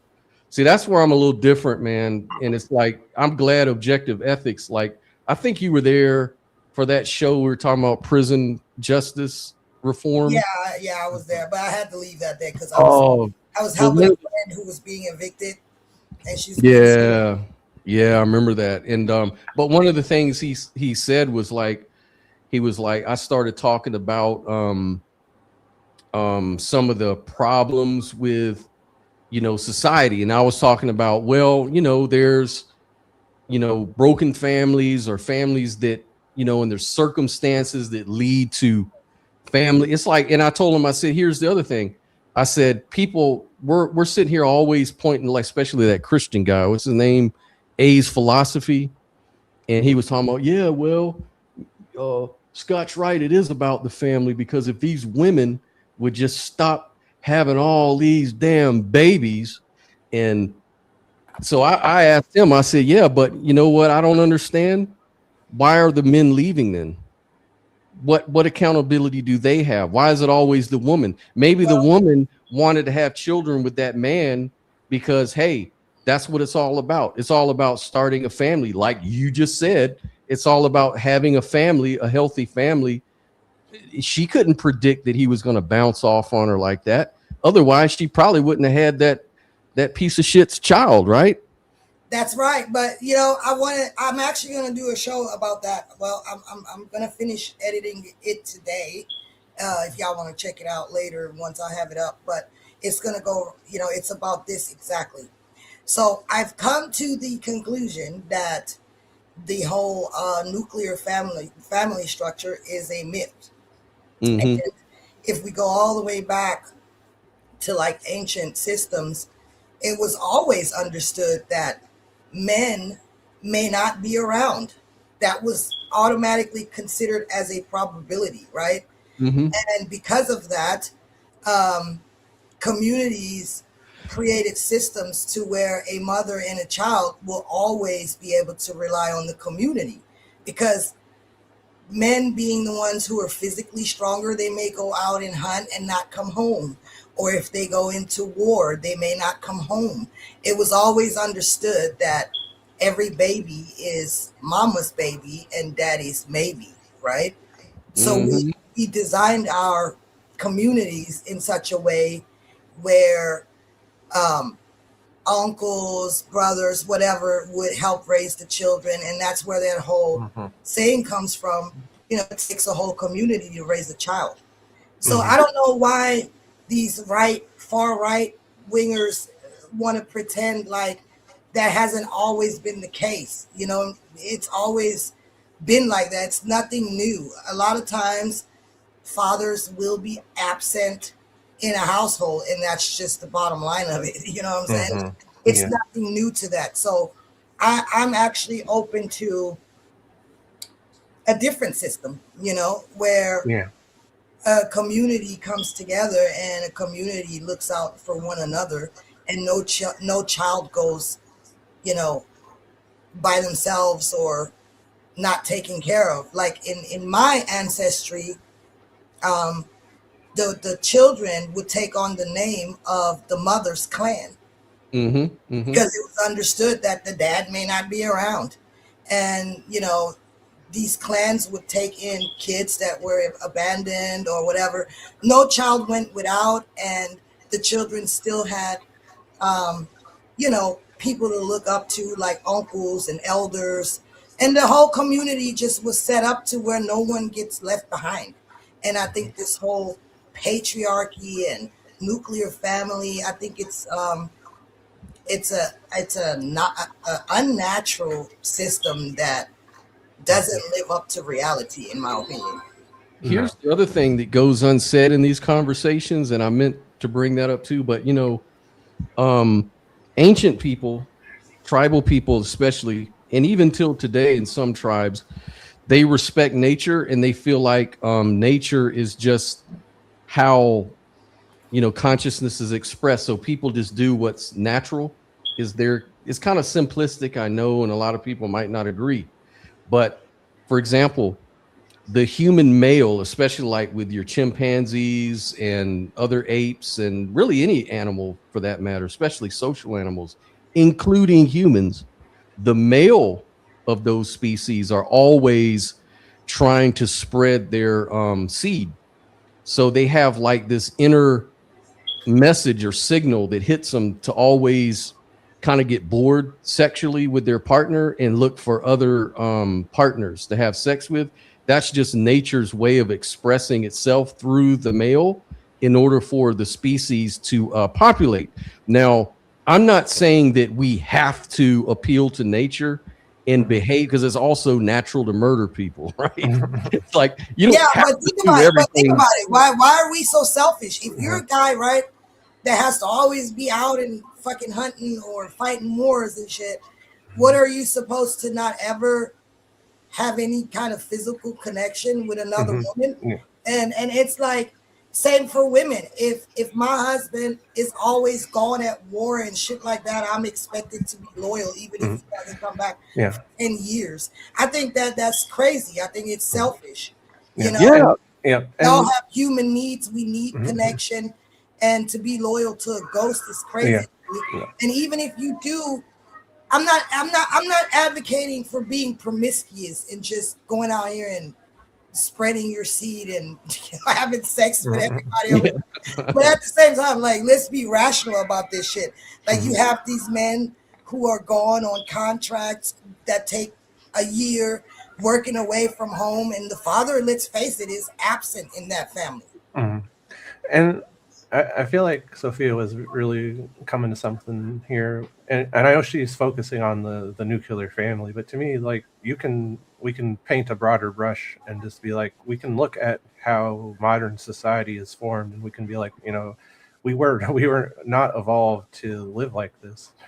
And that's not to say, oh, we need to regress back to how we were before, modern technology and everything. But like, could we just like recognize that doing these things, the way we've progressed so quickly, is having negative consequences on our physiology? Like, we're working 60 hours a week, 40 hours a week, like, just the way everything is set up, it's like it has to be changing us negatively, and we should address that. The same like with like social media, like this is social, and the internet and social media, these are things that we have just now started to deal with, and we can see all the consequences that are happening from that. The algorithms, the way that rage seems to get all the clicks. It's like, there's just so much that we should, it's artificial. There's just so much we need to have so much more introspection. It's this, and it just feels so vapid and empty. Yeah, no, I agree, because like you said, it's artificial, Scott, and then we're all expected to fit into these artificial, rigid systems, and it doesn't work. They start to crack at the seams. I mean, look at if the patriarchy is so perfect, and if nuclear families and all that is the perfect fucking system, then why is the divorce rate so high? Why is none of this shit really working? There's more nuance to things. Why are you concerned how other people want to have a family or whatever, And I mean, I used to believe that shit too and think that I fit into that, but I don't. And I came to realize that, and like Caleb said, I mean, I'm sorry I keep doing that shit. Shoot me. Well, it's I'm like a piece of shit. Sorry. It's Yeah. like All right. my dad. You didn't mean to. My dad, he likes to watch Fox News and all this and parrot a lot of these, family values, Christian-y, kind of bullshit sometimes. And it's like, yeah, it's like when me and your mother back in our days, there wasn't so much divorce and all this cheating on each other and all this stuff. It's the new kids coming up. And it's like my mom's looking at me like, I'm not even gonna say nothing. And he's like, oh, what are you talking about? Says faithfulness, really? Younger people, you really want to go there? And he's like, never mind. like these motherfuckers, they like to talk, but if you really look at the reality of the situation, men have always been unfaithful on their women. I don't care if you're religious, who you are, because nature is nature. Like men have, like we need like human connection, and the way this system is set up is like you're gonna go without. You're gonna be deprived in some form or fashion. You're gonna be overworked, all types of shit like that, And I think that I like the setup of like a communal setup, and where it's understood that it takes a community, and. But I'm basically got to the point where I may not ever have a life partner, and that's okay. You know what I mean? I'm still gonna have my needs met. Let's just put it like that. And if you want to call me promiscuous or whatever, I don't care, because at the end of the day, I'm a woman with autonomy.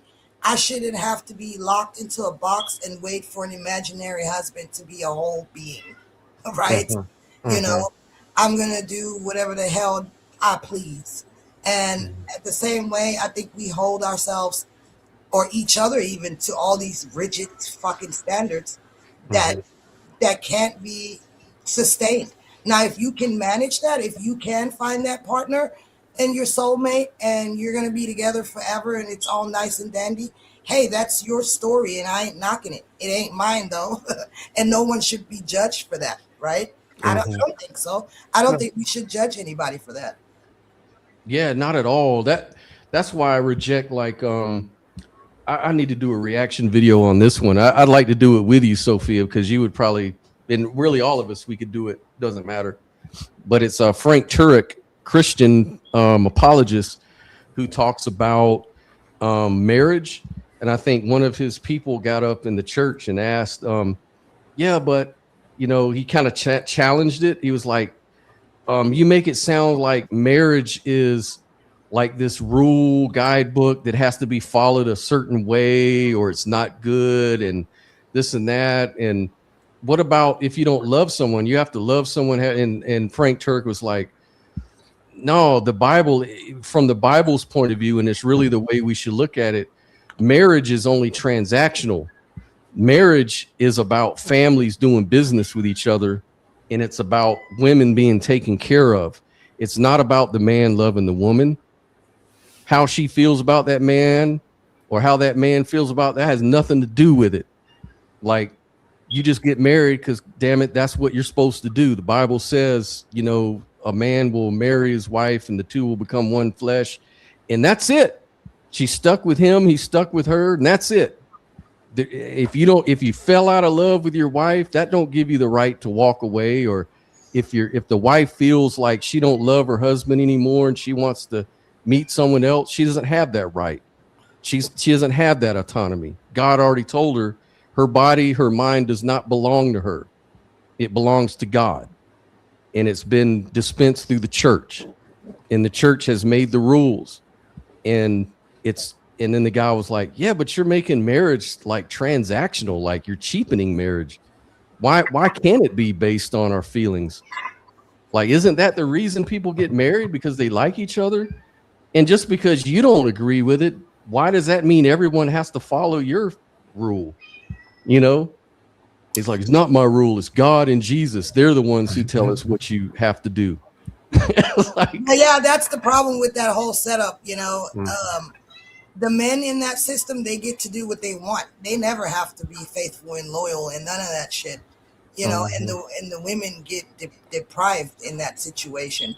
They don't even get love. Hell, they don't get shit. They the financial stability, and that's it. Mhm. And then that's used as leverage. You know, you get treated any kind of way because you need your husband's money. That's like being a fucking slave. And yeah, I don't subscribe to that. The few Mhm. relationships that I've had, I learned something from each one of them. And I don't hate none of my exes. And I feel like we're all on a journey. We meet different people, and you're not meant to just stay in one dimension your entire life. I see that as being stagnant. Like we live to experience things.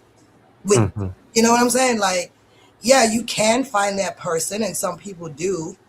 And I think there is something like, I guess, divine love or whatever. But I don't know. I don't think that it should be transactional either, and where you're forced into that, whether you love Mhm. your partner or not. I mean, I don't know. To me, that just don't make any sense. Well, I mean, like if a guy was to grape a woman and got caught, then the woman was forced to marry her rapist.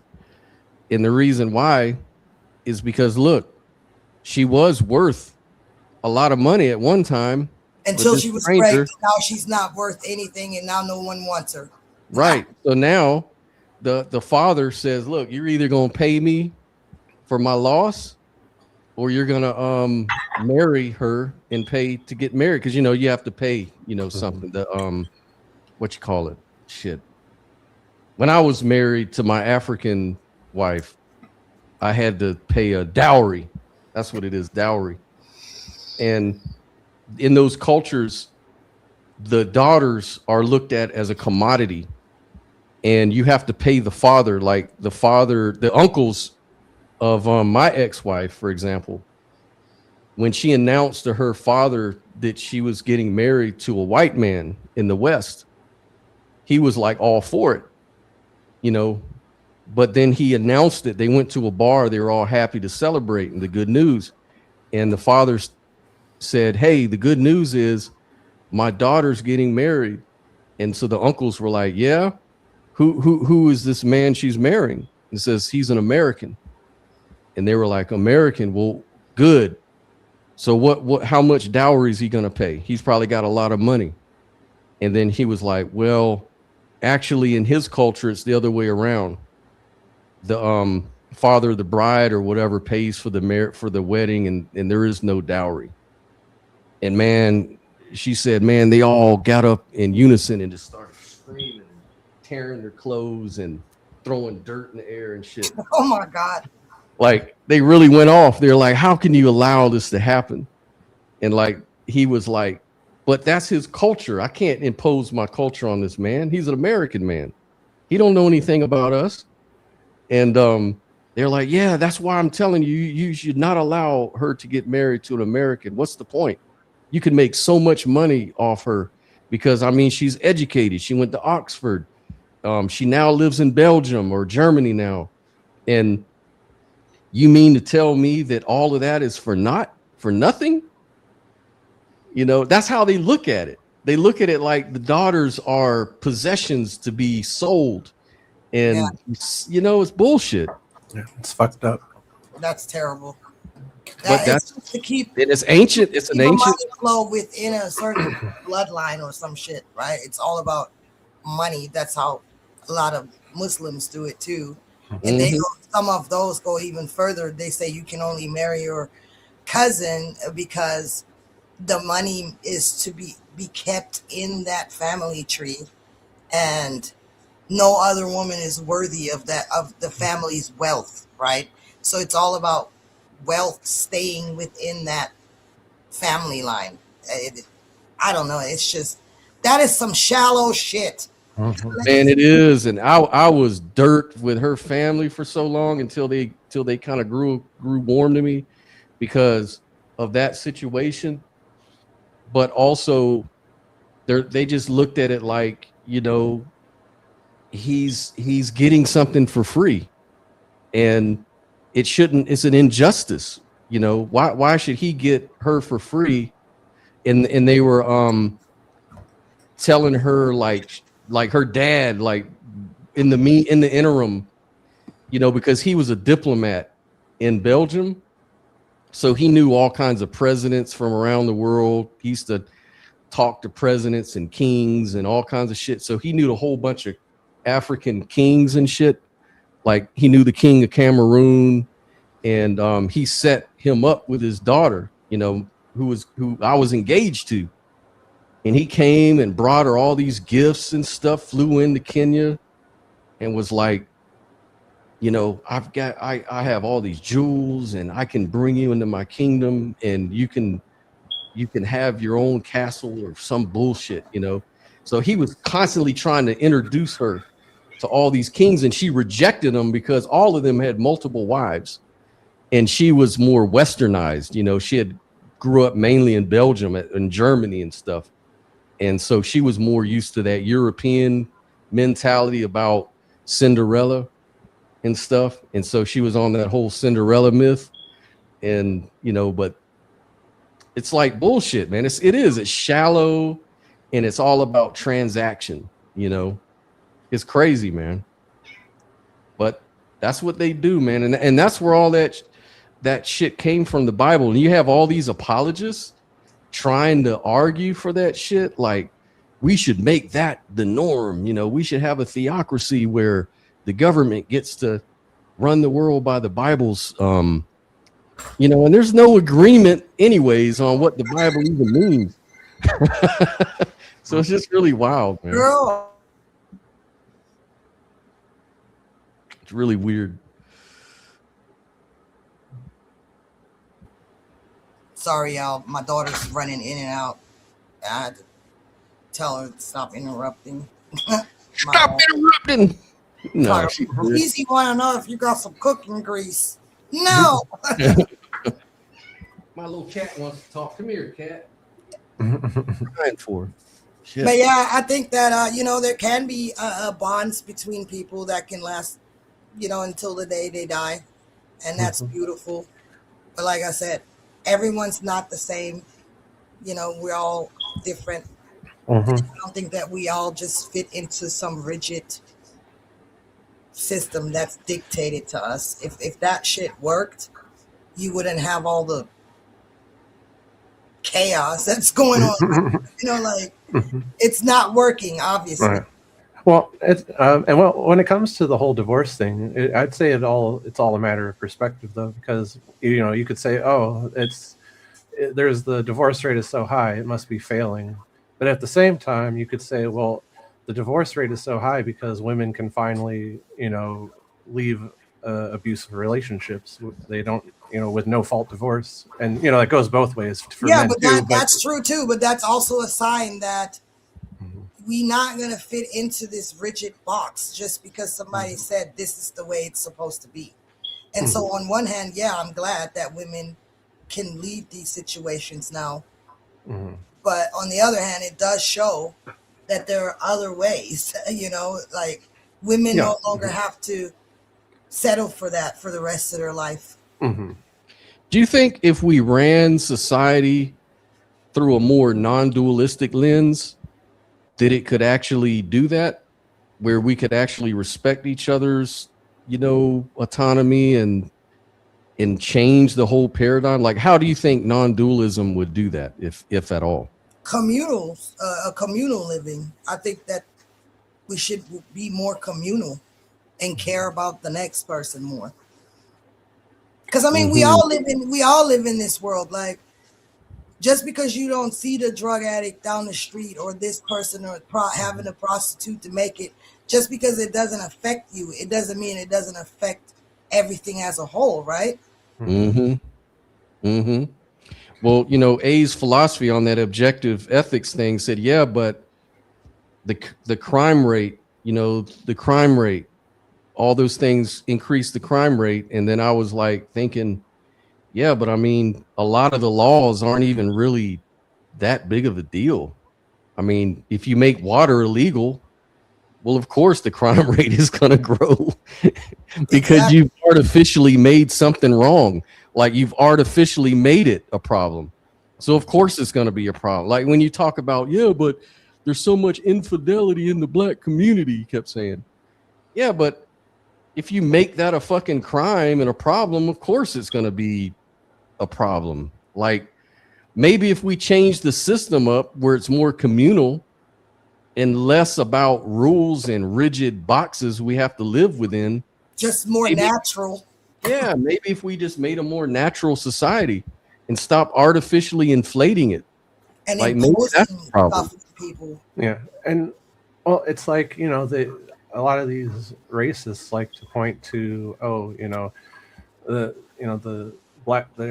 black father is missing, and it's like, well, you set up a system where you put the drugs into their communities, and then made it illegal, and then you locked up the men in the community, and it's like, well, you're the one who created the situation in the first place. It's like it's sad, man. Like, I live in a very poor community, man. And all you see on every corner, every single corner, is people walking around just drug addicts, fentanyl laced people, fentanyl addicts. And you see people just, it's like the typical Florida man shit. And it's like, it's sad, but it's almost like it has to be artificially done that way. Like, why do you go to drugs? Yeah. Why are these? I think it's a lot of people are self-medicating because, and I don't think that the rich people are any better. They're doing the same shit. They just got more, they're able to afford insurance and sit on the couch and talk to a psychiatrist, and they get a prescription or lithium, whatever, to help balance and regulate their brain and shit like that. But are they any different? No, they're drug addicts too. They just get it from a fucking doctor, I'm like, it's no different. Cheating happens in poor communities, and it happens with the richest, biggest billionaires. It's just that, they have more money. They can hide it better. They can look a certain way on the outside, but they do the same shit. They cheat on their women, have mistresses and whatnot. There's no difference. Poor people do the same shit rich people do. And then when we talk about crime, they criminals too. They commit genocides and shit all over the place. And then you want to focus on the little thief over there that went into a store and stole some bread. Like, get the fuck out of here. Y'all are the biggest criminals on the goddamn Well, it's hypocrisy.